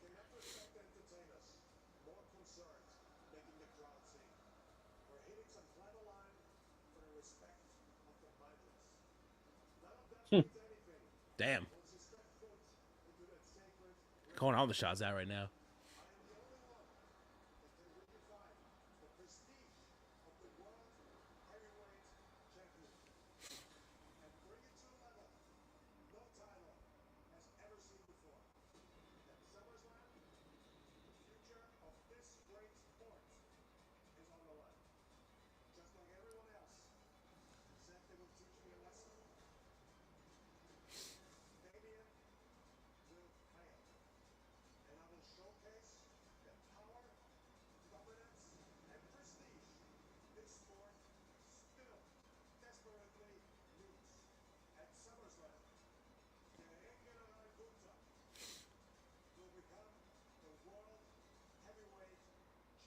As you should, sir. As you should. I love how the king and queen of the rings held the crowns for like A day. 6 minutes and then forgot all they had it about for a them. day, and now Gunther just wears a black shirt and no suit, and Nia is just Nia. They mentioned it at least last week, though. Yeah, they may have mentioned It was mentioned in his promo, and Anaya said she was Queen of the Ring, Oh. so respect me. Yep. Here's Sami and Jay. What match is what's the main event match right now? I have no idea. I mean, I see Sami and Jay together. I guess this is Yeah, I'm trying to figure Yes, out this what the is a main tag event team is, match. too. It's probably a match to figure out which of them bums can annoy the shit out of me more. Captain Sweatpants or No Yeet. Wait, what? He's not a fan of Jey Uso's Yeet or Sami Zayn's constantly wearing sweatpants. Yeah, I'm not a fan of any of this right now. I think that was pretty cool. Using the foam fingers. I love all this. I love. No, I thought that was completely lame. I love the old handshake. But are we gonna announce who they're facing? Have they not announced it throughout the show? No, We have no idea. they never mentioned this match at all. We don't even know if they're wrestling a match. Yeah, like it's just them coming out. Like, Jey we have no Uso comes idea. out sometimes and just says incomprehensible things and then goes away. So we don't even know if they're wrestling.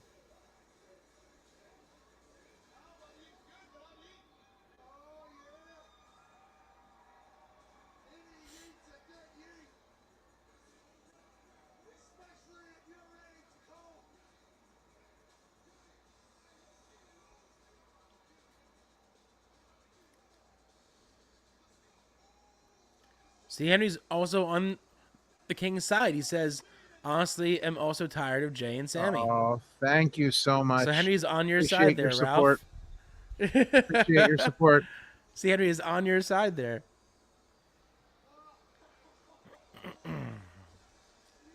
Hey, I still enjoy it.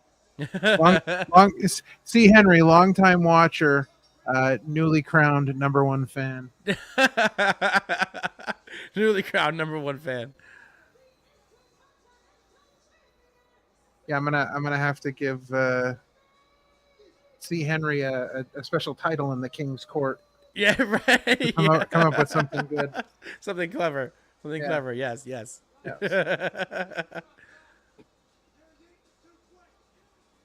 What's cool about this is we still don't know who their opponents are. Yeah, we still have no idea what's happening. We're just coming out. Yeah. Well, there you go.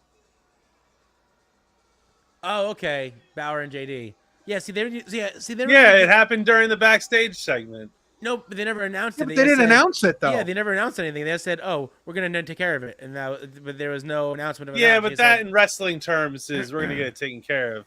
Means we're gonna have a match. Doesn't matter when, but we're gonna get it taken care of. Oh, here's your teaser for Friday. For those who are going to watch me and this guy over here. Owen's got the chair to the face multiple times. Yeah, Owens got killed, so Orton's out and Owens is out. Yeah, they're all out. And now this time it's just Cody by himself. Yep. And he's going to get destroyed. Yep. So that they can all come back on SummerSlam. See, Xavier Woods is trying to be like Cody Rhodes. He's like, if Cody can take the bloodline on by himself, I'll just take all these New Testament fools on by myself. Yeah, that's right. That's right. Henry seems very excited for his new name. He just said yes in all caps. When you figure out his name, I'm sure you be sure to let him know. On it. Yep. We're working on it here. Working on names. Well, listen, to be fair, last week, Drew Gulak called, I believe, you, His Majesty, and me, Your Highness, if I'm not mistaken. Yeah, and hang on, somebody else called me something too. Hold on. They didn't call me anything, and that's okay. It's just the way I like it. Listen, you're the guy. Yeah, so I said I'm happy. You're the guy. You'll always be the guy. I do guy things. I do guy Sounds things, weird. bro. It does sound weird. I do guy things. I do things. Yes. Some of which I guess are guy things. Some of which are just things. There's no specific agenda to either side, you know? Right. I do think I happen to be a guy. You know a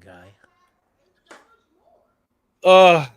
I'm so tired tonight, guys. It's just I'm not fully here. I'm sorry. Don't be sorry. My energy level is very We're happy low. that you said hi. But I wanted to at least stop in. No, of course. Watch some wrestling tonight. Of course. We appreciate you stopping in. Of course.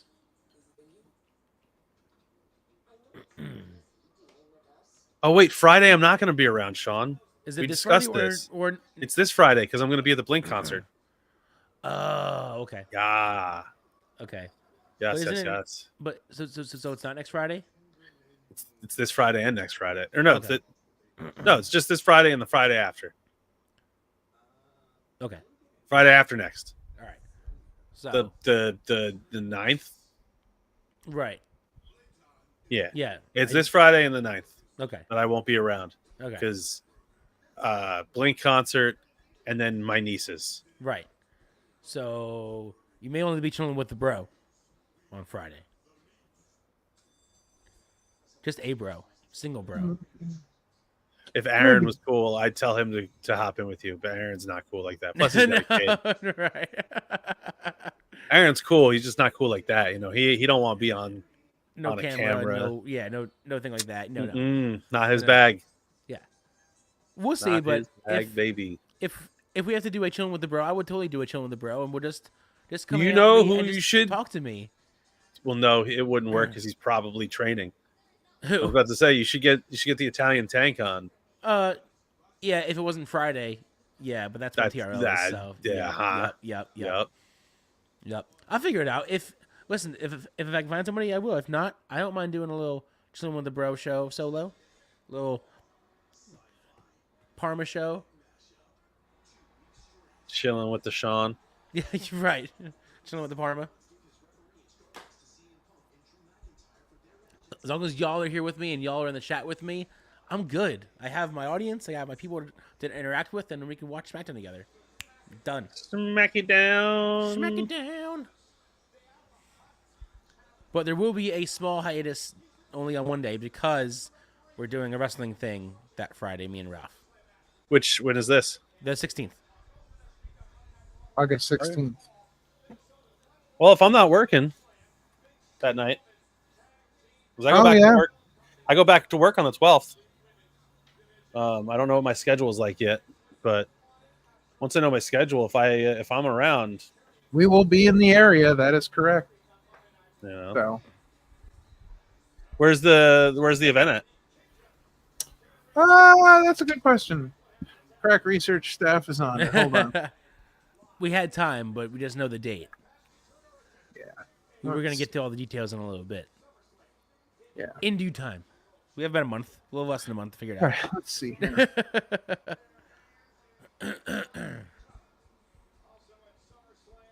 That's also the weekend that I'm going to be seeing apparently this amazing over-the-top fireworks show in PA that Ralph's been Oh yeah, telling me about. It's pretty impressive. On Saturday.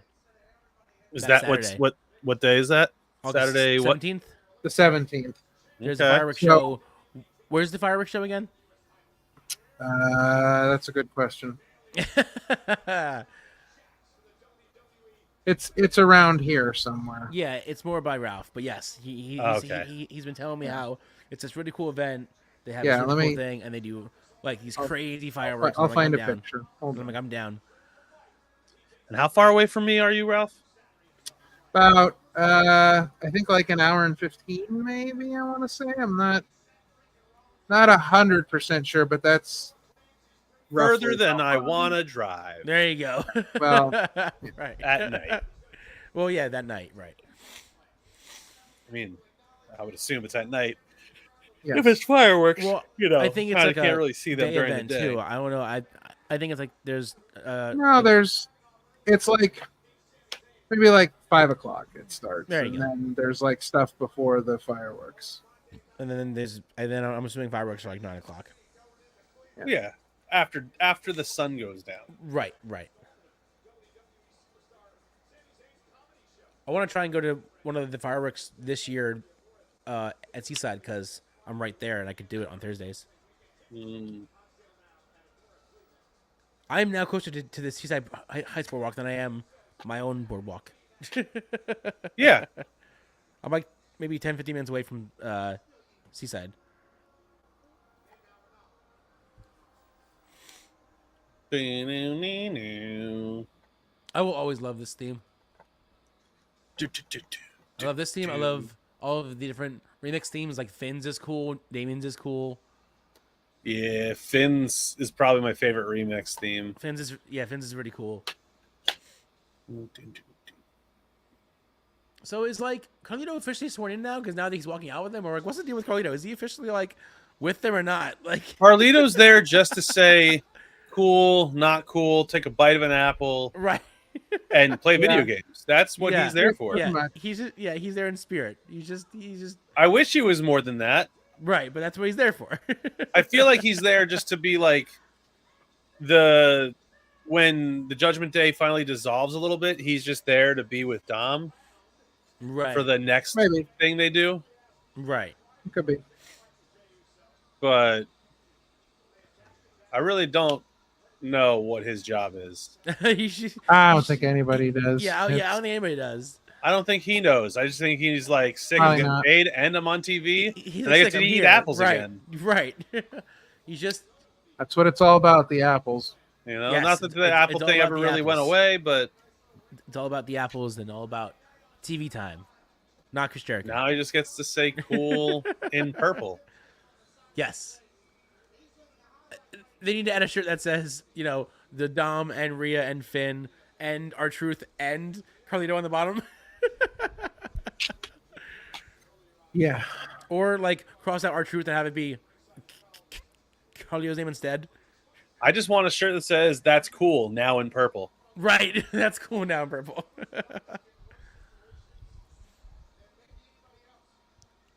I'm going to step away for a hot second. Right back. No. Bye. Oh, he left. And he didn't. Well, okay. Yeah. So the fireworks show that we're going to see, it's called A Night in the Country, and it's basically a high school does it as like a fundraiser. But the fireworks show is really good. And here's 2 pictures from last year's show just to show you some of the stuff they do. That's number 1. That's a big fireball. They also have fire during the fireworks. So yes. And while we're on top of it, here is the information for the show that we will be at. High Tension Wrestling and Pro Wrestling Explosion present Solar Slam Friday, August 16th at the Philomoka, 531 North 12th Street in Philly. Doors open at 7:30 p.m. Bell time at 8, guys. Check this out is in Philly? Yeah. We're going to be there in Philly on the 16th, yeah. Okay. So check out High Tension Wrestling their social media for ticket info. But yeah, we're gonna be there. We're gonna be there for that show. Philomoka. Let's see, where are you at? I don't think I've ever been there, to be honest. Directions. All right. So yeah, they got a big show going on. I could walk there in an hour and 20. I could ride a bike there in 25 minutes. I could take a car and be there in 12. Are you a bike rider? Is that accurate for you? 25 minutes? Yeah, so I have the City Blue Bike membership. Oh yeah. The Indigo Blue Bikes. So yeah, I can get anywhere. No, I just meant, can you physically ride there in 25 minutes? Do you think that's like, yeah, are you a good bike rider? With the like I said, with the blue bikes, they're electric. Yeah. They're electrically powered. So like, oh, never mind. I could do little to no work, like not break a sweat and be doing like 15. Gotcha. What was that? Why you got to kick me out? I don't know. Why did you do that? Wow, that was rude, bruh. Boy, man. Said screw this guy. Jeez. Screw this guy. He's out. I'm here. Yeah, if I'm not working that day, I'll come hang out with you guys. Yeah, I showed the info for the show we'll be at. Oh, cool. Yes, and then I threw up some fireworks graphics too. Oh, I missed. Oh, yeah, yeah. I'm Fireworks excited. probably won't be happening for me, but like the wrestling might. Yeah, wrestling will be fun. Let me see this graphic real quick. Good show. Solar Slam. Yeah. Philomoka. Philomoka. Ticket info coming soon. So, so Vets in Philly, I might just make doors. If that's I might just make doors. What day was that on? A weekday? That was a Friday night. So I would have to leave right from work. So I would Or you could just be like, hey guys, I never call out. I never take a day off for myself ever. I know, but I have been doing that more often, so no. Huh? I said I have been doing that more often, so in this case, no. You're still good. Yeah, There's no good reason to make it there for worried. doors. I don't need to be there all day. I'll be there for doors. Or just for doors. Probably just there for doors. See, he doesn't read between the lines there, Ralph. I was trying to be like, or you could come hang out a little earlier and like maybe we can get like lunch. Yeah, you know, I mean, you really gotta. You should have made a graphic that said that. No. I have been taking off more days of work. I'm trying not to do it too often. So yeah, No, I'm just busting your chops. I know. Stop it. No. Never. Yeah. Never. So about 13 minutes left here, realistically, in Raw. Yeah, this match has just been enthralling from beginning to end. Like I can't take my eyes off of it, or not. I was waiting for the or not. Yeah, tonight has been a rather kind of hit or miss Raw for me. Like there hasn't been anything bad. There just hasn't been anything like exceptional. Like I think they peaked pretty early on with the opening match. What was the opening match? What was the opening match? Wasn't that? Go to the wrestling news. What's that? The women's match? Braun Breaker versus women's match. I don't think. Oh yeah, Braun Breaker and Ilya Dragunov. Yeah, that was great. Yeah, referee stoppage. Yeah, what happened, dude? Braun Breaker. He hit him with such a Ilya. crazy spear into like the corner of like it wasn't the corner, but it was the middle of the ring apron, but like the way he speared him, Ilya's head smacked the side of the ring post. Yeah, it was pretty storyline stoppage, or like were you actually concerned about Ilya? Stoppage, but the way he hit, it looked serious. Like it looked bad. No, it looked good. That's great. We love that. He slammed his head right in the middle of the ring apron. That was like the screen. Yeah. When he got speared, and it just the way he sold it was as if he was having a seizure. So you know. So that's not, I mean, that's good and not good. Yeah, good and not good. Yeah. It's like glad he's not actually hurt. Yeah. Right. Glad he sold it well. Yeah, right. He sold it well, but yeah. Indeed. But yeah, due to referee stoppage, Braun now goes on to SummerSlam to face Sammy again for the IC belt. Whoa! And this is where he's gonna get it. Well, hopefully. Yeah. I don't See think what they have happens, the same man. match at 2 pay-per-views. I mean, they've done it before in the This past, is- so this is that what doesn't I really was surprise me. This is what I was saying. I don't think there's any way that Braun doesn't win the title there. Right.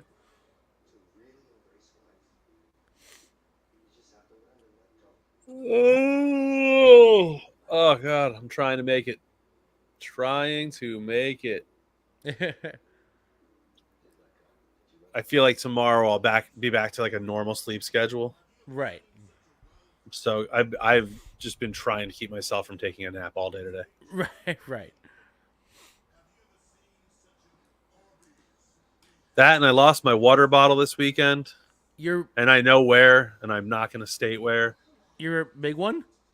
Not the big gigantic one. Okay. My like average size, like my 32 ouncer. Okay, not the one with the stickers all over it. No, the 32 ounce, the white one with the stickers on. The white one with the big okay. beard sticker on it. Got it. Big beard sticker's gone. But you know where it is, though. I know where it could be. Or you think you do. I know where I left it. I know exactly where I left it. Right. Whether they got rid of it or if it's still being held. Right. I don't know. Am I going to go back and pick it up? Probably not. And that's okay. Because I have another water bottle that I can use for my walk/run tomorrow. Right. But I am ready to get back on track tomorrow. Right. Yeah, I have. Since Saturday, I've just been a mess. I have a backup water bottle in case I lose my water bottle for my walk run never. Walk run never. Well, I've got my half-gallon water bottle, but I'm not trying to take that to a run. Right. That's like, we're going to go on a hike, and I'll have that for camping. Sick. Right. Yeah. Well, you see, the problem is, like, I have a hard time understanding things like that, because when you talk about like big size bottles and medium size bottles and small size bottles, I'm like, yeah, I've got that 64 ounce one, but that's just a tiny bottle. That's just a small one.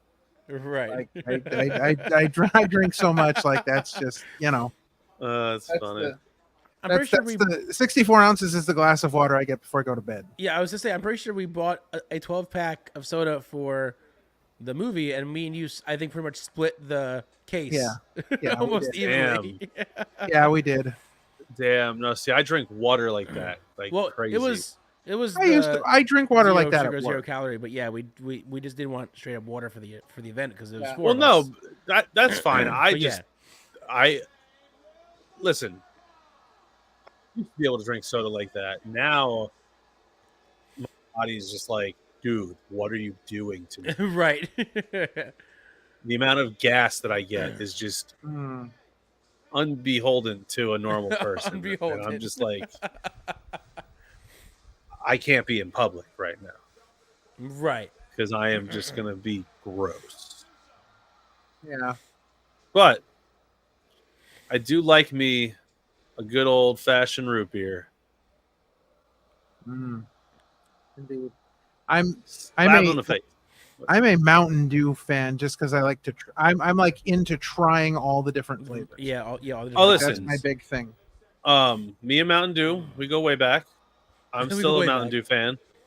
If I'm going a pure, just give me all the sugar soda. Right. I love me a good old-fashioned Mountain Dew, but realistically, a good old-fashioned Code Red. Yeah. Oh God. When I was at my fattest point in my life, my favorite snack, my midday snack, was a Mountain Dew Code Red and a honey bun every day. Nice. That was my studio snack when I was out in Arizona going to audio engineering school. We would take our midday break. I'd go to the vending machine, boop boop boop boop, and myself a can of Code Red or a 20-ounce Code Red and a honey bun. Oh God! You want to know why I'm like fat from Arizona, Sean? That right there. So I get this phone call one time, and it's somebody I know who knows somebody that's running a food pantry, and they're like, "Listen, we have all these 2-liter bottles of soda that we need to literally get rid of like right now because Pepsi wants to give us a new donation, but they won't give us a new donation until we get rid of all the old stuff. Right. So I go down there, and the summer that they were doing the contest for like pick a new dew flavor, and that's the one where the blue one Voltage won. Right. So Gotcha. the purple one Supernova was my favorite. That's the one I voted for. They had, I mean, I must have gotten like 32-liter bottles Jesus. of Supernova because they just had to get rid of them. Oh. So yeah, I had Supernova at Lord. my house. Like You had a my whole kitchen was just stockpile of filled just with- Supernova. Yeah, That's oh, it was great. fantastic and awful And I'll at the same probably time. never taste Supernova ever again. Right. because After it was that, a you were like, I'm losing done. flavor, but I went 32 liters. We're done. yeah, that was. I was gonna film a documentary called 30 for 30. Right. 30 for 30. Being beat you to that one. Yeah. 30 for 30 Mountain Dew edition. Yeah, I don't do a lot of soda, but when I do soda, it's like it's Mountain Dew. It's my biggest soda relapse, and it happens like once every year or two. Because when it happens, and I get really gross about it. Oh, God. But it's Pennsylvania Dutch Birch beer. Oh, Oh, yeah. it's the best. Oh, yeah. Oh, It's so so good. I stay away from it because I know when I have it, It's wrap. over. That's it. Like it's never just one bottle, it's two. Right. And it's never just like a one-off thing. It's like when it it's happens. like for like 6 months. No, it's like there's a stretch of a week where I'm just like, I'm gonna be the most ultimate piece of shit this week. Yeah. And I'm going to have birch beer floats, birch beer on birch beer, and it'll become my water. And by the end of the week, I will hate myself. Yeah. I will have probably gained like 5 to 10 pounds just from the grossness of it all. Right, right. And then at the end of that, I'll just be like, all right, cool. I don't ever want this ever again. And then like a year or two later, I get a sip of it. I'm like, oh yeah, I forgot about you. And then the cycle happens again. That's how I am with cheer wine, which I don't have often, but I do love a good cheer wine. What? Cheer wine? It's a brand of soda. That I don't know what that is. I discovered in North Carolina when I visited my sister one summer. Gotcha. And every once in a while they'll bring a case of them to Jersey, and it's my favorite thing. So, gotcha. Cheer wine. It's amazing. Cheer wine. Cheer wine. So here's 2 soda related stories. Number 1, keep an eye out at Taco Bell's towards the end of the summer. They did this at a few Taco Bells, but they're rolling it out nationwide at the end of summer. They're going to have Mountain Dew Baja Blast Gelato. Oh, interesting. Keep an eye out for that because that's going to be amazing, I'm sure. I liked they had a peach flavored Mountain Dew. Yes. Yes, it's at Kentucky Fried Chicken. Sweet Lightning, it's called. Yeah, KFC. Well, KFC. The Taco Bell that I have near me is Has a Taco Bell KFC. KFC. Yes. Right. And they have the Sweet Lightning, and oh my god, Sweet that Lightning. blew Yeah, my Sweet goddamn Lightning's real mind. So when I was in college, we made this Slice soda. I don't know what slice soda is. Oh, Yeah, Slice is good. Slice soda. I don't think they heard of make soda Slice before. anymore. Slice. What brand was that? It was like Sprite. I know, jerk. I meant like what company made Slice? Slice. Was it a Coke product? Was it a? No, it was a Pepsi product There you to compete with Sprite. Gotcha. But I don't think they make it anymore. Yeah, I never heard of it until now, Henry. So that's news. But to I me. made this soda concoction when I was in college, and it was one of the most insane things I've ever had. Oh God. I took Jolt Cola. You remember Jolt Cola? Yeah. Jolt. I added Surge. Why? Okay. Why? Because it's amazing. And I and Coke used to make a soda called Josta. Yeah. And it was a soda energy drink. I added those 3 together. You're still alive, you know? Still here. Great. Listen, still here. Awake for life. Right. Wait. Yeah. I'm assuming you didn't even sleep that night because you were up for so long. I didn't sleep that month. Right. I was gonna say you didn't sleep for. I did not sleep for a while. Yes. You had a jolt, a surge, and all in one.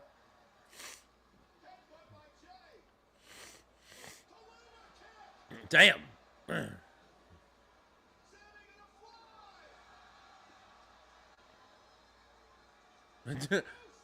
And that's the end of that match.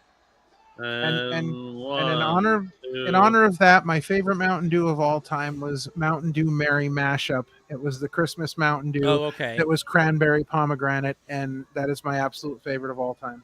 Cindy also said Hires or High Res root beer. Hires root beer. Oh yeah, that's a really old brand. They used to have a commercial that they did a parody of the song "Sitting on the Dock of the Bay." Boom, got him. And at the end, they would say, "Sitting on the dock of the bay, sipping Hires." It was like a very famous '80s. My favorite. Yeah, do that, Watchmen. Do that. Get on the Discord, baby. Yes, come join us. Come hang out with us. Give us your hot takes and your memes and your food. All opinions. the things, everything, all of it, all the above. All the above. Thanks for hanging out with us. My favorite root beer. This is my last soda thing, and then we can end the show. Right. Will forever be Dad's root beer. Oh, Dad's root beer. Get it at like the Dollar Tree. Yep. It was the best worst root beer ever. It had the most bite, and I loved every second of it. That's because it was pure sugar. It was. Oh yeah, yeah, of course.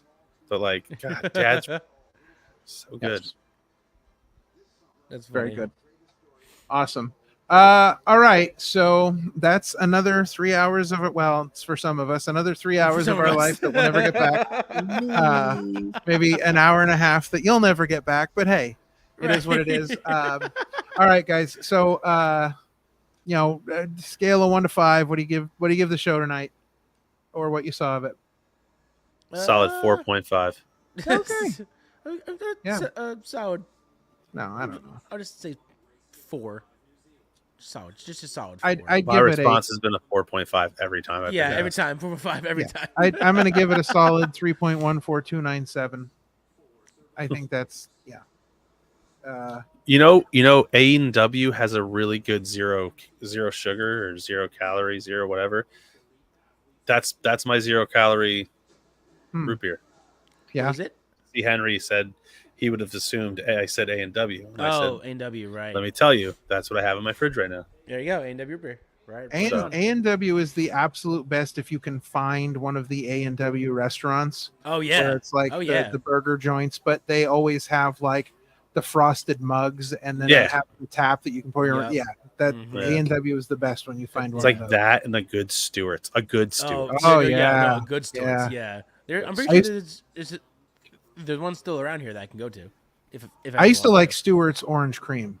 Yes, absolutely. Yeah, absolutely. Oh God, we could talk about soda for hours. Oh, Simone, where's everyone from? Anyone from the OC? No. I'm a Jerseyan.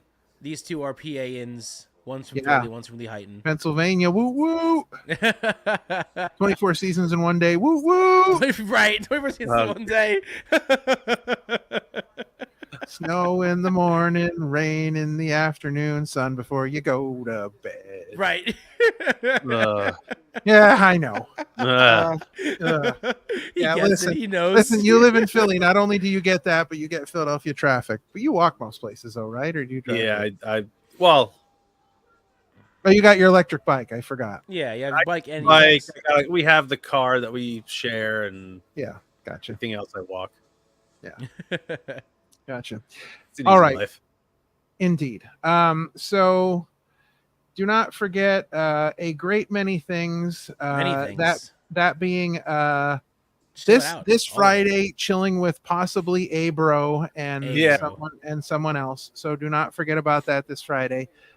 This Saturday, don't forget to check out our brand new episode of Wrestling with Life featuring Cowboy Pete Carter from the Monster Factory.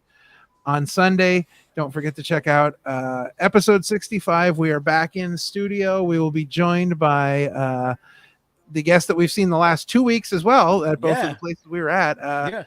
The Rabbit Honey Badger, Ryan Mooney, will be joining us live on the podcast on Sunday. Can't wait. And then SummerSlam is next week. again next Saturday. So do not forget that the day after SummerSlam, we've got the premiere of our brand new show. Yeah. It's Grappling with the Grooves. Jay McCoy. The world of pro wrestling will be talking about music. So join Can't us wait. for that. Can't It's wait. going to be great. Going to be exciting stuff. And I think that's going to about do it for us here. That guy way over there is Adam the Guy. Yes. That's That's Parmesan.